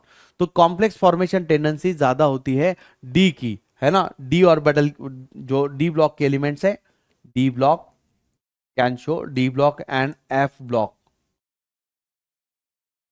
ठीक है, can show complex formation tendency. Reason आपको अभी पता चल गया है। नेक्स्ट देखते हैं मैग्नेटिक मोमेंट। मैग्नेटिक मोमेंट को म्यू से रिप्रेजेंट किया जाता है, और मैग्नेटिक मोमेंट के ऊपर 101% क्वेश्चन आता ही आता है ना। मैग्नेटिक मोमेंट के ऊपर क्वेश्चन 101% बेटा बेटा आता ही है। अब ये मैग्नेटिक मोमेंट चीज क्या है, ठीक है। सबसे पहले आपको करना क्या पड़ेगा, ध्यान से समझना बेटा। सबसे पहले आपको करना क्या पड़ेगा, क्योंकि यहां हम देख रहे हैं D block and F block, तो कॉम्प्लेक्स नहीं होगा दिया हुआ, कॉम्प्लेक्स वाला पार्ट कोऑर्डिनेशन कंपाउंड में आ जाएगा, उस केस में हम बात करेंगे अलग से। अभी फिलहाल जो आपको ध्यान रखना है वो है कि जब आपको कोई मेटल कोई एलिमेंट अगर दिया है डी ब्लॉक का या एफ ब्लॉक का, तो उसका इलेक्ट्रॉनिक कॉन्फ़िगरेशन लिख लीजिए। तो सबसे पहले आप क्या देखोगे, right electronic configuration, right electronic configuration, ठीक है। इलेक्ट्रॉनिक कॉन्फ़िगरेशन आपने लिख लिया, फिर आप ऑब्जर्व करोगे, फिर आप ऑब्जर्व करोगे कि वहां पर अनपेयर्ड इलेक्ट्रॉन है या नहीं है। Unpaired, unpaired electrons, unpaired electron का मतलब बेटा सिंगल इलेक्ट्रॉन्स, सिंगल इलेक्ट्रॉन है या नहीं है। अगर प्रेजेंट है, इफ प्रेजेंट, अगर अनपेयर्ड इलेक्ट्रॉन प्रेजेंट है, अनपेयर्ड इलेक्ट्रॉन इलेक्ट्रॉनिक कॉन्फिगरेशन में दिखाई दे रहे हैं कि एक इलेक्ट्रॉन बचा हुआ है, तो अगर प्रेजेंट है तो उसे हम क्या बोलते हैं बेटा, पैरामैग्नेटिक बोलते हैं, पैरामैग्नेटिक बोलते हैं, पैरामैग्नेटिक। एंड इफ एब्सेंट, अगर अनपेयर्ड इलेक्ट्रॉन बिल्कुल नहीं है, सभी इलेक्ट्रॉन क्या है, पेयर्ड अप है, तो ऐसे सब्सटेंस को क्या बोल दिया जाएगा, डायामैग्नेटिक बोल दिया जाएगा, डायामैग्नेटिक। डाय नहीं बोलना, डायमैग्नेटिक नहीं बोलना, डाय यानी दो होता है, डाय नहीं बोलना, डायामैग्नेटिक बोलना है। डायामैग्नेटिक सब्सटेंस होते हैं अगर सभी इलेक्ट्रॉन पेयर्ड अप होंगे तो, ठीक है। चलिए आगे बढ़ते हैं। अब हमने मान लिया कि पैरामैग्नेटिक है, मतलब कि अनपेयर्ड इलेक्ट्रॉन तो प्रेजेंट है। अब सवाल ये उठता है कि कितने अनपेयर्ड इलेक्ट्रॉन प्रेजेंट है, कितना मैग्नेटिज्म है उसके अंदर। एक होगा तब भी तो पैरामैग्नेटिक होगा, दो होगा तब भी तो पैरामैग्नेटिक होगा, तीन होंगे तभी तो पैरामैग्नेटिक होगा। लेकिन मैग्नेटिज्म तो डिफरेंट डिफरेंट होगा ना, पावर तो मैग्नेटिक का डिफरेंट डिफरेंट रहेगा, तो कैसे निकाला जाए। तो उसी चीज को क्या बोलते हैं, मैग्नेटिक मोमेंट बोलते हैं, जिसे म्यू से लिखा जाता है। तो म्यू निकालने का एक सिंपल फॉर्मूला होता है जिसे हम बोलते हैं बेटा स्पिन ओनली फॉर्मूला। क्या बोलते हैं, स्पिन ओनली फॉर्मूला बोलते हैं, स्पिन ओनली फॉर्मूला। और ये फॉर्मूला होता है mu is equal to under root of N into N plus two Bohr's magneton. क्या होता है, बोहर्स मैग्नेटॉन। ये एक सिंपल सा फॉर्मूला होता है। अब इसमें दिक्कत आती है मैक्सिमम बच्चों को रूट निकालते हुए। भाई मेरे जैसे बहुत सारे बच्चे होंगे जिनको रूट निकालना नहीं आता, ठीक है। तो क्या करना पड़ेगा इस केस में, फिर आपका आंसर तो नहीं आएगा, तो कैसे निकालोगे, तो ध्यान रखना वैल्यूज तो पुट अप कर लेना। इलेक्ट्रॉन तो आपको यहां से इलेक्ट्रॉनिक कॉन्फिगरेशन से पता चल जाएगा कितने अनपेयर्ड इलेक्ट्रॉन है, एक है, दो है, तीन है। तो एन का मतलब क्या हो जाएगा बेटा, यहां पर number of unpaired electron, unpaired electron, number of unpaired electrons, उसे हम बोलेंगे एन, ठीक है। अगर एन की वैल्यू आती है तो म्यू की वैल्यू उसके रिलेट करेगी, उससे रिलेट करती है। देखो एन की वैल्यू अगर वन आती है, अनपेयर्ड इलेक्ट्रॉन अगर वन है, तो ये वैल्यू आती है बेटा 1.73 बोहर्स मैग्नेटॉन, ठीक है। अगर टू आती है तो ये वैल्यू आ जाएगी बेटा, रूट की वैल्यू आ जाएगी, रूट की वैल्यू आ जाएगी 2.83। थ्री है अनपेयर्ड इलेक्ट्रॉन तो 3.87, फोर अनपेयर्ड इलेक्ट्रॉन है तो 4.90, पांच अनपेयर्ड इलेक्ट्रॉन है तो 5.92। इस तरीके से लिखा जाएगा, इस तरीके से लिखा जाएगा। एक एग्जांपल लेके मैं आपको समझा देता हूं कि इस पार्ट का ये एग्जैक्टली क्या रहेगा, कैसे सॉल्व करना है। मान लीजिए आपको बोल दिया बेटा यहां पर कोबाल्ट है भाई +3 में, कोबाल्ट है +3 में, और बताइए उसकी मैग्नेटिक मोमेंट की वैल्यू कितनी है, और ये भी बताइए क्या ये एलिमेंट, क्या ये आयन पैरामैग्नेटिक है या डायामैग्नेटिक है। तो क्या करना पड़ेगा, आपको लिखना पड़ेगा कोबाल्ट का atomic number and electronic configuration. ये बन जाएगा 3d में 7 एंड 4s के 2 इलेक्ट्रॉन, लिख दिया भाई मैंने यहां पर, ठीक है। फिर ये +3 में दिया है ना, तो +3 में दिया है मतलब आप 3 इलेक्ट्रॉन को हटाओगे, यस से 2 इलेक्ट्रॉन, डी से 1 इलेक्ट्रॉन। अब डी में कितने इलेक्ट्रॉन बचे हैं बेटा, 6 इलेक्ट्रॉन बचे हैं। 4s कैसा हुआ है, खाली पड़ा हुआ है। ये जो डी ऑर्बिटल है इसको हम ड्रॉ कर लेते हैं, 1 2 3 4 5, ठीक है। डी ऑर्बिटल में 1 2 3 4 5 और छठवां इलेक्ट्रॉन यहां आएगा पेयर्ड अप। अब आपको पता है कितने अनपेयर्ड इलेक्ट्रॉन यहां पर दिखाई दे रहे हैं, 4 अनपेयर्ड इलेक्ट्रॉन है, तो n की वैल्यू क्या हो जाएगी 4। और अगर n की वैल्यू 4 है तो आप mu is equal to √4 into 4 + 2 ऐसे लिखोगे n की वैल्यू पुट अप करके। तो इसे सॉल्व कर लो, 4 + 2 क्या होता है बेटा 6, 6 4 जा कितना होता है 24, तो √24 की वैल्यू चाहिए। अब तो मुझे नहीं आता √24 कितना निकालना है, पर मुझे ये तो पता है कि 4 है ना, n की वैल्यू 4 है मतलब 4.90 इसका आंसर आएगा, 4.90 बोहर्स मैग्नेटॉन इसका आंसर आएगा, म्यू की वैल्यू। समझ में आया। और क्योंकि इसका एलिमेंट के पास में, आयन के पास में क्या है, अनपेयर्ड इलेक्ट्रॉन प्रेजेंट है, तो ये कंपाउंड कैसा हो जाएगा बेटा, पैरामैग्नेटिक हो जाएगा, ठीक है, पैरामैग्नेटिक हो जाएगा। इस तरीके से आपको क्वेश्चंस को सॉल्व करने होंगे, ठीक है, ध्यान रखना। चलिए आगे बढ़ते हैं। तो नेक्स्ट है बेटा कैटालिटिक प्रॉपर्टी। जैसा मैंने बताया था आपको कि कैटालिस्ट में ज्यादातर यूज किया जाता है डी ब्लॉक या एफ ब्लॉक के एलिमेंट। कहां यूज किया जाता है, आपको पूछा जाता है बोर्ड के एग्जाम में, तो थोड़ा ध्यान से समझना। ये अल्कीन है, अल्कीन के ऊपर जब आप H2 की एडिशन करते हो तो ऐसे रिएक्शंस को हाइड्रोजिनेशन बोला जाता है। और हाइड्रोजिनेशन करने के लिए जनरली आप Na को यूज करते हो, आपको पता है ना, H2Na दिया जाता है लिख के, है ना, H2Na दिया जाता है, H2 पैलेडियम होता है ना, लिंडलर कैटलिस्ट आपने सुना होगा। तो H2 palladium, H2 platinum, H2 निकल, ऐसे बहुत सारे होंगे। लेकिन हाइड्रोजिनेशन करने के लिए हम लोग क्या यूज करते हैं, H2Na को यूज करते हैं। उसके आगे SO2 का कन्वर्जन SO3 में करना है, तो हम लोग यहां पर एक तो प्लैटिनाइज यूज करते हैं एस्बेस्टॉस, एज वेल एज हम V2O5 को भी यूज करते हैं, वैनाडियम पेंटॉक्साइड, वैनाडियम पेंटॉक्साइड को भी यूज करते हैं। वैनाडियम अगेन डी ब्लॉक का एलिमेंट आ गया, ठीक है। CO + H2O, यानी कि यहां से जो प्रोड्यूसर गैस, वाटर गैस ऐसे जो बनते हैं ना, इसमें भी कौन सा एलिमेंट, कौन से यूज किए जा रहे हैं, देखो अलॉय यूज किया जा रहा है एफई का एंड क्रोमियम का। तो ये सब क्या है, कैटालिस्ट है। इवन दो आप अगर पढ़े होंगे तो वैकर प्रोसेस है, अल्डिहाइड बनाने के लिए वैकर प्रोसेस होती है, जहां पर पैलेडियम को यूज किया जाता है, PDCl2, ठीक है। डिकॉन प्रोसेस है, ठीक है, डिकॉन्स प्रोसेस है। तो ये डिकॉन प्रोसेस क्लोरीन के प्रिपरेशन के लिए होती है, क्लोरीन का प्रिपरेशन करने के लिए यूज किया जाता है, ठीक है। किसे यूज करते हैं बेटा, कॉपर को यूज किया जाता है, कॉपर को यूज किया जाता है, ठीक है, डिकॉन प्रोसेस के अंदर। ध्यान से समझना, ये सारे पॉइंट बहुत इंपॉर्टेंट है।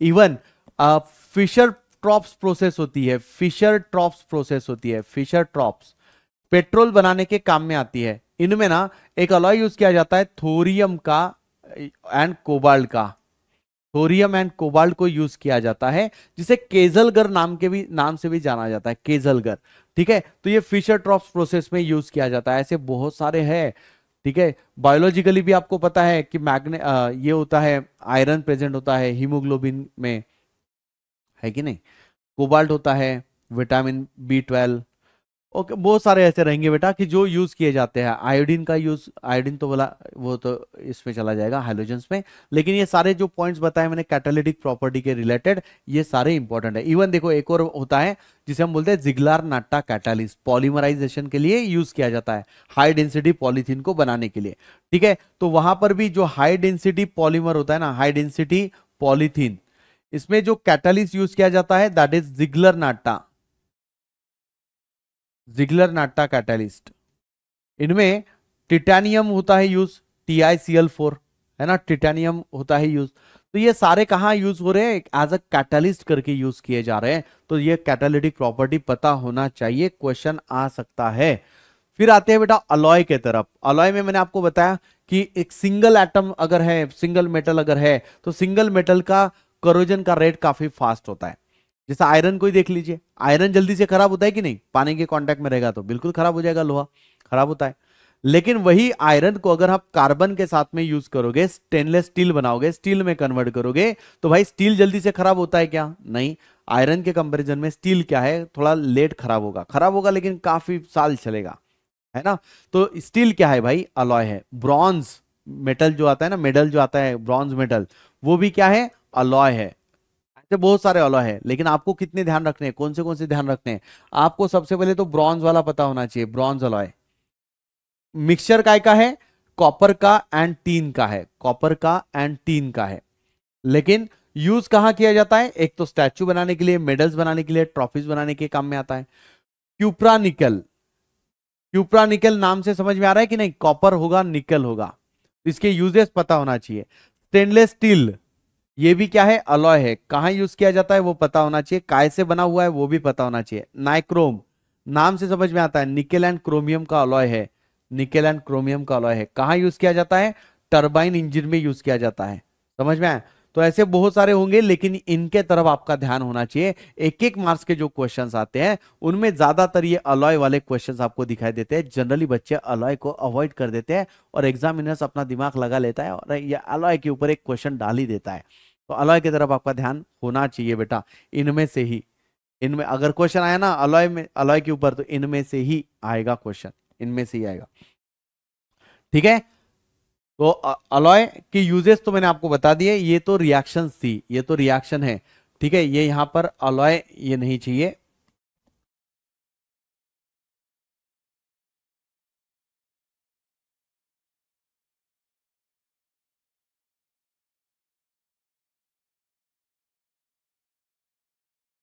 ठीक है, ये नहीं चाहिए यहां पर।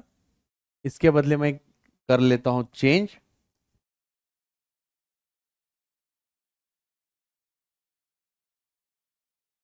यहां आना चाहिए भाई प्रिपरेशन। ठीक है, यहां आना चाहिए प्रिपरेशन। इधर लिख देता हूं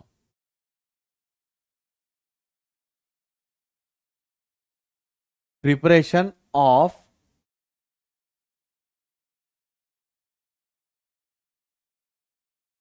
ठीक है, प्रिपरेशन थोड़ा शॉर्ट में लिख देता हूं, प्रिपरेशन, प्रिपरेशन ऑफ K2Cr2O7। अरे यार, K2Cr2O7, K2Cr2O7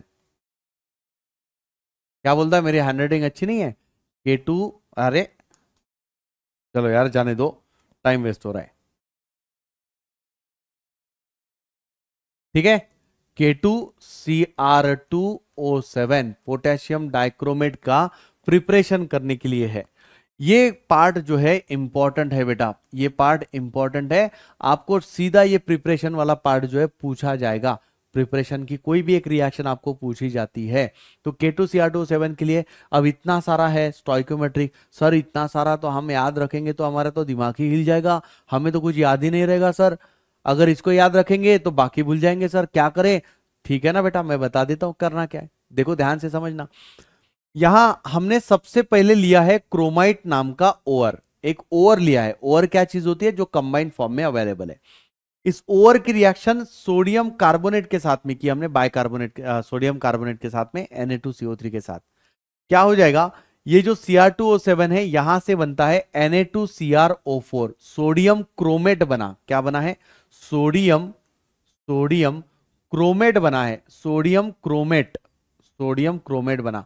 ये इंपॉर्टेंट है, देखो मैंने क्या ध्यान रखा, मैंने ध्यान रखा कि क्रोमाइड और लिया है, उसकी रिएक्शन Na2CO3 के साथ में की, तो मुझे क्या मिल रहा है, सोडियम क्रोमेट मिल रहा है, Na2CrO4, Na2CrO4। ठीक है, अब ये जो सोडियम क्रोमेट है, इसकी रिएक्शन मैंने H2SO4 के साथ में की, तो मुझे क्या मिल जाएगा, सोडियम क्रोमेट का सोडियम डाइक्रोमेट मिल जाएगा। पर मुझे सोडियम डाइक्रोमेट नहीं चाहिए, मुझे पोटेशियम डाइक्रोमेट चाहिए। तो देयरफॉर सोडियम डाइक्रोमेट की रिएक्शन आप KCl के साथ में करो, पोटेशियम के बदले सोडियम आ जाएगा, सोडियम के बदले पोटेशियम आता है, तो यहां पर बन जाएगा K2Cr2O7। तो मैंने तीन ही स्टेप उसके याद रखे, तीन ही स्टेप मैंने उसके याद रखे। कौन से, क्रोमाइट ओर की रिएक्शन कीजिए Na2CO3 के साथ में, सोडियम क्रोमेट मिलता है, सोडियम क्रोमेट को H2SO4 के साथ रिएक्ट करोगे तो सोडियम डाइक्रोमेट मिलेगा, और डाइक्रोमेट की रिएक्शन जब आप KCl के साथ में करोगे तो यहां पर पोटेशियम डाइक्रोमेट मिलता है। चलिए भाई, हमने K2Cr2O7 को तो बना लिया, ये सारे पॉइंट्स आपको ध्यान में रखने हैं। K2Cr2O7 को बना लिया, वैसे ही पोटेशियम मैंगनेट को, हम पर मैंगनेट को बना लेते हैं KMnO4 को। ठीक है, देख लेते हैं, बाद में रिएक्शन बताऊंगा। अरे कहाँ गायब कर दिया? ठीक है, यहां पर होना चाहिए KMnO4, KMnO4, पोटेशियम पर मैग्नेट। तो यहां पर देखो अगेन MnO2 की रिएक्शन है, MnO2 KOH के साथ में रिएक्ट कर लेता है, KOH KClO3 इंपॉर्टेंट है भाई यहां पर। MnO2 when reacts with KClO3 it converted into K2MnO4। ये जो मैं जोर दे के बता रहा हूं ना, उस पॉइंट की तरफ ध्यान होना चाहिए। ठीक है, तो MnO2 से हमने क्या बनाया? K2MnO4 बनाया, पर हमें क्या चाहिए? KMnO4 चाहिए। तो K2MnO4 की रिएक्शन आप CO2 के साथ में कर लोगे तो KMnO4 मिल जाएगा। आप यही एक रिएक्शन को याद रखो, इधर बाकी रिएक्शंस को आपने याद नहीं रखा तो भी चल जाएगा। तो देयरफॉर पहले रिएक्शन से हमने K2MnO4 बनाया और फिर K2MnO4 की रिएक्शन, K2MnO4 की रिएक्शन CO2 के साथ में की इन प्रेजेंस ऑफ वाटर, तो क्या बन जाएगा? KMnO4 बन जाएगा। अब इस रिएक्शन को मैं समझा रहा हूं, थोड़ा ध्यान से समझना। अगर K2Cr2O7 की कुछ रिएक्शन करने के लिए बोला जाता है कि भाई when it reacts with carbon, when it reacts with iron, when it reacts with sulphur, तो क्या इफेक्ट पड़ेगा, तो रिएक्शन को लिखिए। ऐसा अगर क्वेश्चन आता है तो ध्यान से समझना। अगर K2Cr2O7 है तो K2Cr2O7 के लिए क्रोमियम, ये ध्यान रखना, आपको याद रखना है, Cr2O7 -2, Cr2O7 -2 plus 14H plus 6 electron produces 2 times Cr+3। इस रिएक्शन को याद रखना है। वाटर मिलता है लेकिन वाटर को मैंने लिखा नहीं है भाई, वाटर को लिखा नहीं है। ठीक है, देन ये रिएक्शन को याद रखना है, ध्यान रखना रे, इसे याद रखना है।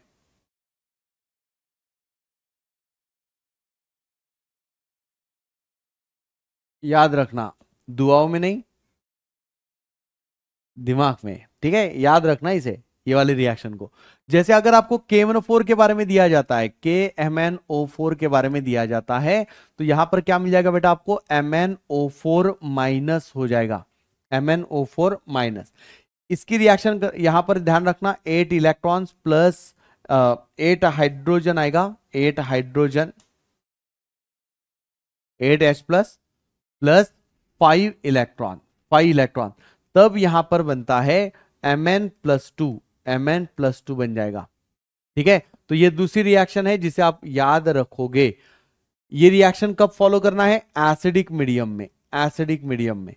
और दूसरी जो रिएक्शन आती है इसी केस में, एक वो थोड़ा एक्सेप्शनल केस मान के चलो, MnO4 माइनस की रिएक्शन करना है अल्कलाइन मीडियम में, यानी OH माइनस होगा। तो अल्कलाइन मीडियम में ये बनाता है बेटा MnO2 को। ये क्या बनाता है? MnO2 को बनाता है, इसे याद रख लेना। ये 2-3 रिएक्शन को आपको याद रखना है। अब क्या करना है सर?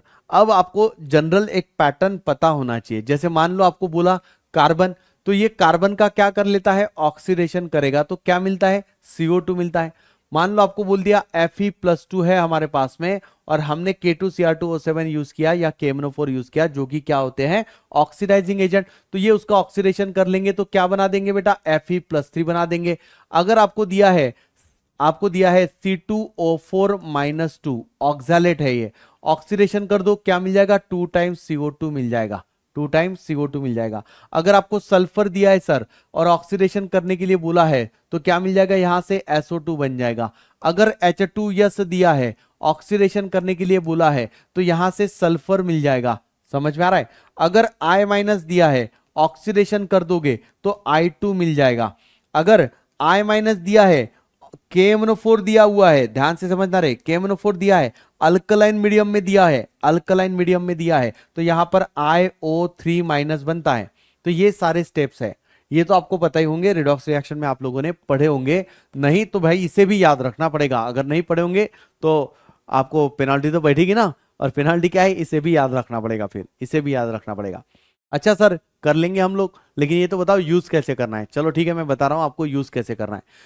ठीक है, मान लो K2Cr2O7 की रिएक्शन है, तो आप पहली रिएक्शन को लिख लोगे Cr2O7 -2 plus 14H plus 6 electron produces 2 times Cr+3, ये रिएक्शन याद रखने के लिए बोला था, तो ऐसे ही आप एज इट इज लिखोगे। अब इनमें से अगर आप कोई एक रिएक्शन उठाओगे, जैसे मान लो मैंने ये वाली रिएक्शन को कंसिडर कर लिया C2O4, तो मैंने यहां पर लिख दिया कि C2O4 का कन्वर्जन कहां हो रहा है, 2 टाइम्स CO2 में हो रहा है। एक कार्बन का यहां +3 है, तो 2 कार्बन का चार्ज टोटल +6 है। यहां एक कार्बन का ऑक्सीडेशन स्टेट +4 है, दोनों को पकड़ के +8 है। इन दोनों का जो डिफरेंस है, इन दोनों का जो डिफरेंस है वो कितना आ रहा है बेटा, +2 का डिफरेंस आ रहा है। यानी जब इसका ऑक्सीडेशन हो जाएगा तो 2 ही इलेक्ट्रॉन मिलेंगे, लेकिन क्रोमेट को तो 6 इलेक्ट्रॉन चाहिए ना, तो क्या करना पड़ेगा, इस रिएक्शन को 3 से मल्टीप्लाई करना पड़ेगा। तो जैसे हम इस रिएक्शन को 3 से मल्टीप्लाई करते हैं, तो C2O4 एक था, 3 से मल्टीप्लाई कर देंगे तो 3 टाइम्स C2O4 बनेगा, प्रोड्यूसेस। ये 2 थे, 3 से मल्टीप्लाई कर देंगे तो 6 टाइम्स CO2 बन जाएगा, प्लस यहां पर अब 6 इलेक्ट्रॉन प्रोड्यूस होंगे। तो 6 इलेक्ट्रॉन्स एंड 6 इलेक्ट्रॉन यहां पर क्या हो जाते हैं, कैंसल्ड। बचा हुआ पार्ट जो है वो आप लोग लिख लोगे, जैसा Cr2O7 -2 plus 14H plus 3 times C2O4 produces, C2O4 -2 है, C2O4, ठीक है, प्रोड्यूसेस क्या बन जाएगा, 2 times Cr+3 plus 6 times CO2। ऐसी रिएक्शन कर लोगे आप लोग, समझ में आया क्या। तो ये तरीका होता है रिएक्शन को लिखने का। आई होप जिन्होंने थोड़ा बहुत पढ़ा है ना, उनको आइडिया क्लियर हो चुकी होगी कि किस तरीके से हमें रिएक्शंस करनी है, KMnO4 की या फिर K2Cr2O7 की। ध्यान रखना ये वाला पॉइंट इंपॉर्टेंट है, एक ना एक क्वेश्चन तो आएगा, या तो प्रिपरेशन पे आएगा K2Cr2O7 KMnO4, या तो फिर उनके रिएक्शन पूछे जाएंगे, कोई तो भी एक रिएक्शन तो पूछी जाएगी। भाई इंपॉर्टेंट है, ये करना ही पड़ेगा हम लोगों को, ठीक है। ये पार्ट हो गया, आगे बढ़ते हैं। तो भाई समरी पे तो हम लोग पहुंच गए, लेकिन हाँ एक पॉइंट हम लोगों ने स्किप कर दिया था, right.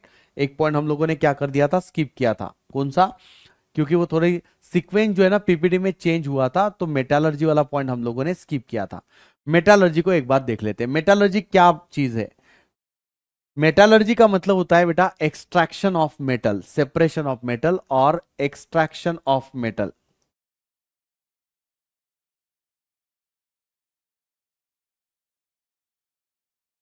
Extraction of metal from compound, from their compound. अब देखो ये है मिनरल्स। मिनरल्स का मतलब क्या, मिनरल्स तो बहुत सारे होंगे। आयरन के लिए देखो हीमाटाइट क्या है, एक मिनरल है, मैग्नेटाइट है, लिमोनाइट है, आयरन पायराइट है, सिडेराइट है, ये सारे क्या है बेटा, मिनरल्स है। ये सारे क्या है, मिनरल्स है। सारे में आयरन प्रेजेंट है, लेकिन प्रॉफिटेबली जो मेटल यूज सेपरेट किया जाता है कि भाई मैं अगर पैसा लगा रहा हूं उसको सेपरेट करने के लिए, इंडस्ट्री है मेरे पास में सपोज, बड़ी बातचीत, ठीक है। तो अगर अगर मान लो कि मेरे पास में अगर कंपनी है और मैं पैसा लगा रहा हूं कि मुझे आयरन चाहिए, आयरन का मुझे मार्केट में लेके जाके रॉड बना के लेके जाके बेचना है, मान लो मार्केटिंग करना है, तो इस केस में क्या करना है, अगर मैंने पैसे लगाए 100 रुपए, तो कम से कम भाई मुझे 10-15 रुपए का तो फायदा होना चाहिए कि नहीं। तो प्रॉफिट मिलना चाहिए, तो ज्यादा क्वांटिटी में हमें आयरन लगेगा, ज्यादा क्वांटिटी में आयरन मिलना चाहिए हमें, है ना। तो जो ज्यादा यानी कम कॉस्ट में ज्यादा मिलता है आयरन, उसे हम क्या बोलते हैं, ओवर बोलते हैं। तो ore are what, ores are nothing but minerals, ores are nothing but minerals. लेकिन ऐसे mineral from which metals can be separated profitably, metal can be separated profitably, such minerals are called ore. Means all the ores are naturally क्या है, minerals है, all the ores are naturally minerals, but all minerals are not ore, all minerals are not ore, ध्यान रखना, ठीक है। तो ऐसे कौन से हैं, तो आपको ना इनके नाम पता होना चाहिए भाई, ये फॉर्मूले कंपोजिशन के साथ में। कॉपर है तो चाल्को पायराइड का फॉर्मूला पता होना चाहिए, चाल्कोसाइड, क्यूप्राइड, ठीक है, जिंक ब्लेंड, जिंकसाइड, कैलामाइन, इनके फॉर्मूले पता होना चाहिए। मैं बता रहा हूं इंपॉर्टेंट है, पछताओगे नहीं। तो ये ट्रेंड एनालिसिस मैंने देखा है, पेपर एनालिसिस देखा है, आपने देखा कि नहीं, कल आने वाला है, कल देख लेना, कल देख लेना यूट्यूब पे, ठीक है। तो ट्रेन एनालिसिस जो है वहां से मैंने देखा बेटा, इसके ऊपर क्वेश्चंस आते हैं, इसके ऊपर क्वेश्चंस आते हैं। तो ये नाम पता होना चाहिए उसका, ये कंपोजिशन क्या है वो पता होना चाहिए, ओवर का भी पता होना चाहिए कि उनके कौन से ओवर्स है, ठीक है। ये पता कर लिया आप लोगों ने। अब मान लेते हैं कि ये आपने पता कर लिया है, आगे बढ़ते हैं। तो जो ओवर आपके पास में है, वो ओवर में एग्जैक्टली होता क्या है? ओवर में एग्जैक्टली होता क्या है? एक कंपाउंड होता है, एक कंपाउंड होता है जिसे हम ओवर बोल रहे हैं, और ओवर के साथ में कुछ तो भी इंप्यूरिटीज होती है। That impurity is called gangue particle. उसे क्या बोलते हैं बेटा? Gangue particle. गैंग पार्टिकल का मतलब होता है इंप्यूरिटी, इंप्यूरिटी। तो सबसे पहली स्टेप क्या करनी होती है? हमें इंप्यूरिटी को सेपरेट करना होता है, इंप्यूरिटी को सेपरेट करना होता है, ठीक है? इंप्यूरिटी को सेपरेट करना होता है। तो सेपरेट करने की जो मेथड है उसे बोला जाता है बेटा concentration method. What is mean by concentration? तो कंसंट्रेशन का मतलब removal of gangue particle, removal of gangue particle is called concentration. हालांकि ये पार्ट डिलीटेड है, पर पता होना चाहिए कि फ्लोटेशन मेथड, फिर हम कंसिडर करते हैं क्या बोलते हैं, लीचिंग मेथड, है ना, या फिर मैग्नेटिक सेपरेशन, ये सारे मेथड यूज किए जाते थे कंसंट्रेशन के लिए, रिमूवल ऑफ गैंग पार्टिकल। ठीक है, अब जैसे आपने गैंग पार्टिकल को रिमूव कर लिया, फिर आपको ना टेक्निक यूज करनी होती है, फिर आपको टेक्निक यूज करनी होती है मेटालर्जी की। तो तीन टाइप के टेक्निक्स होते हैं मेटालर्जी में। एक होता है बेटा पायरोमेटालर्जी, पायरोमेटालर्जी, दूसरा होता है हाइड्रोमेटालर्जी, एंड तीसरा होता है इलेक्ट्रोमेटालर्जी, है ना। ये डिपेंड कर रहा है, करेगा कौन से टाइप का प्रोसेस आपको करना है। पायरोमेटालर्जी का मतलब स्ट्रांगली हीट करना है, स्ट्रांगली हीट करना है, ताकि उस कंपाउंड में से हमें मेटल जो है वो मिल जाए। हाइड्रोमेटालर्जी के लिए आपको सॉल्वेंट को यूज करना है, पर्टिकुलर सॉल्वेंट को यूज करना होता है, ठीक है। और इलेक्ट्रोमेटालर्जी में आपको पता है कि इलेक्ट्रोकेमिस्ट्री का पार्ट आएगा, जिसे हम इलेक्ट्रोप्लेटिंग बोल देते हैं। इलेक्ट्रोलाइटिक सेल, इलेक्ट्रोप्लेटिंग के लिए यूज किया जाता है, इलेक्ट्रोलाइटिक सेल यहां पर यूज किया जाएगा। तो ये तीन टाइप के मेटालर्जी के टेक्निक्स है, पायरोमेटालर्जी, हाइड्रोमेटालर्जी एंड इलेक्ट्रोमेटालर्जी। नाउ अब मैक्सिमम टाइम आपको जो क्वेश्चन आता है ना, वो पायरोमेटालर्जी को लेके आता है। तो पायरो का मतलब मैंने बता दिया कि हीट करना है हमें कंपाउंड को, लेकिन क्यों करना है वो भी तो समझ लेते हैं। क्योंकि आपके पास में है मेटल का ऑक्साइड, क्या है? मेटल का ऑक्साइड। अगर ये मेटल का ऑक्साइड थोड़ा वीक है, तो आप सीधा इसे क्या करोगे? हीट करोगे, और हीट करने से आपको क्रूड मेटल मिलेगा, एंड ऑक्सीजन जो है वो सेपरेट हो जाएगा, मेटल मिल गया, मेटल मिल गया। नहीं तो दूसरी टेक्निक क्या होती है बेटा? ये मेटल ऑक्साइड की रिएक्शन आप कार्बन के साथ में ऐड करके हीट कर दो। देखो हीट करना इंपॉर्टेंट है, हीट करना इंपॉर्टेंट है, उसी को पायरोमेटालर्जी बोलते हैं। तो कार्बन का यूज करेंगे तो ये मेथड को बोला जाता है बेटा smelting. This is called smelting, smelting. तो हीट करेंगे तो यहां पर क्या हो जाएगा? मेटल होगा प्लस कार्बन मोनोऑक्साइड सेपरेट होता है, तो यहां से भी आपको क्रूड मेटल मिल गया, ठीक है। ये एक टेक्निक। लेकिन मान लो आपके पास में मेटल का ऑक्साइड नहीं है, मेटल का सल्फाइड है, मेटल सल्फाइड है। तो मेटल सल्फाइड है तो क्या करोगे आप? कार्बन के साथ में रिएक्शन कर सकते हो क्या डायरेक्टली? नहीं। तो फिर क्या करोगे? तो फिर आप इसे हीट करते हो in presence of air, heat करते हो। तो जैसे आप उसे हीट करोगे, मेटल का ऑक्साइड बन जाएगा, और सल्फर जो है वो सेपरेट आउट होगा। अब ये जो मेटल का ऑक्साइड बना हुआ है, इसकी रिएक्शन फिर से एक बार कार्बन के साथ में कर लीजिए, स्मेल्टिंग, और स्मेल्टिंग करोगे तो crude metal and carbon monoxide separate हो जाएगा। समझ में आया? ये जो मेथड मैंने अभी एक्सप्लेन की है, दिस इज कॉल्ड रोस्टिंग। इसे हम क्या बोलते हैं? रोस्टिंग बोलते हैं, रोस्टिंग। नहीं तो फिर आप देखोगे मेटल के साथ में अगर कार्बोनेट दिया है, तो फिर आप हीट करोगे अब्सेंस ऑफ एयर में, अब्सेंस ऑफ एयर में हीट करोगे। अब जैसे ही आप इसे हीट करते हो तो यहां से बन जाता है बेटा मेटल ऑक्साइड, CO2 गैस निकल के बन के भुर्र उड़ जाएगा। तो ये जो मेटल ऑक्साइड बना है, इसके ऊपर फिर से कार्बन ऐड करके हीट कर दीजिए, तो फिर से क्या हो जाएगा? Metal and carbon monoxide. तो ये टेक्निक्स है, ठीक है। अब जो लास्ट वाली एक्सप्लेन किया था मैंने, दिस इज कॉल्ड कैल्सिनेशन। इसे क्या बोलते हैं? कैल्सिनेशन स्टेप, कैल्सिनेशन, ठीक है। तो ये सारे मैंने आपको मेटालर्जी के रिलेटेड पॉइंट जो थे वो बता दिए भाई, और यही स्टेप जो है वो डिटेल में बताई है आयरन के लिए। हालांकि इसके ऊपर क्वेश्चन आपको नहीं आएगा, सिर्फ डेफिनेशन पूछी जाएगी, एक एक मार्क्स की अलॉय पूछा जाएगा, ध्यान रखना। और ये स्टेप का मतलब क्या पता होना चाहिए। जैसा रिडक्शन करते हैं हम लोग, कंसंट्रेशन होता है, ये तो आपके सिलेबस से डिलीटेड है, gravity separation, magnetic separation, leaching, froth flotation, ठीक है, डिलीटेड है। पर कंसंट्रेशन क्या है वो पूछा जाएगा, गैंग पार्टिकल क्या है वो पूछा जाएगा। तो आयरन के केस में आप लोगों को एक बार पढ़ लेना है, ठीक है। यहां तक का आपका टॉपिक था, ठीक है। जो ये कहां से आ रहा है भाई बीच में, प्रिपरेशन ऑफ केमरोफोर नहीं, ये जो है ये मैंने आपको आयरन के बारे में दिया है, आयरन, ठीक है। ये वाला चार्ट भी आपको पता होना चाहिए कि आयरन दो तीन टाइप के मिलते हैं, cast iron, wrought iron, steel होता है, ठीक है। तो सबके प्रॉपर्टीज क्या है, कहां पर यूज किए जाते हैं, ये चार्ट भी बेटा इंपॉर्टेंट हो जाएगा। आपके टेक्स्ट बुक से ही लिया हुआ ये चार्ट है, इसे भी प्रिपेयर कर लेना, अच्छे से पढ़ लेना, ठीक है। तो ये सारे पॉइंट जो मैंने बताए हैं वो एग्जाम पॉइंट ऑफ व्यू से बताए हुए हैं, कंसिडर करते हुए बताए हैं। और आई होप आपको सभी पॉइंट जो है वो क्लियर भी हो चुके होंगे, क्लियर भी हो चुके होंगे। समराइज कर दूं तो मैंने आपको सबसे पहले क्या बताया कि भाई ये DNF जो ब्लॉक रहता है, transition and inner transition element, इनमें तो ट्रांजिशन की बात कर लेते हैं पहले, है ना, डी ब्लॉक की बात करते हैं। उसमें हमने इलेक्ट्रॉनिक कॉन्फिगरेशन देख लिया, फिर हमने देखा ionic size, atomic size and ionization enthalpy, graphically देख लिया था। सेम चीज हमने लैंथेनाइड और एक्टिनाइड के लिए भी देखी। लैंथेनाइड कॉन्ट्रैक्शन को देख लिया था कि क्या होता है, कहां होता है लैंथेनाइड कॉन्ट्रैक्शन, उससे क्या हुआ, वो सारी बातें देख ली।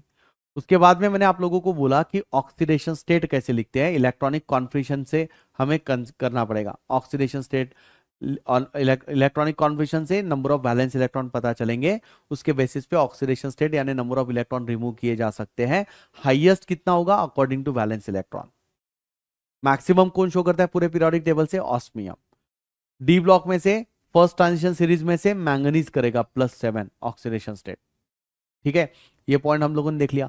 फिर हमने देखा कि जो ऑक्सीडेशन स्टेट है उनमें से स्टेबिलिटी किसकी ज्यादा है, तो जीरो और हाफ फील्ड या कंप्लीटली फील्ड की स्टेबिलिटी ज्यादा होती है। ये सारे पॉइंट आपको बता दिया मैंने, ठीक है। ज्यादातर क्वेश्चन जो आते हैं ना ऑक्सीडेशन स्टेट के लिए वो यूरोपियम, सेरियम या फिर गैडोलिनियम, इनके ऊपर आएंगे, लुटेशियम के ऊपर आएगा क्वेश्चन। ये पॉइंट को भी ध्यान रखना है। एक और पॉइंट मैं आप लोगों को एक्स्ट्रा का बता रहा हूं, ध्यान रखना। ये होता है बेटा बेसिसिटी का पॉइंट। बेसिसिटी कहां से कहां तक, लैंथनम से लेके लुटेशियम तक। तो बेसिसिटी जो है inversely proportional to atomic number होता है, यानी एटॉमिक नंबर यहां पर 57 है और इधर मैंने 71 बताया था, राइट। तो इसका मतलब है कि एटॉमिक नंबर अगर लुटेशियम का ज्यादा है तो बेसिसिटी क्या हो जाएगी, कम हो जाएगी।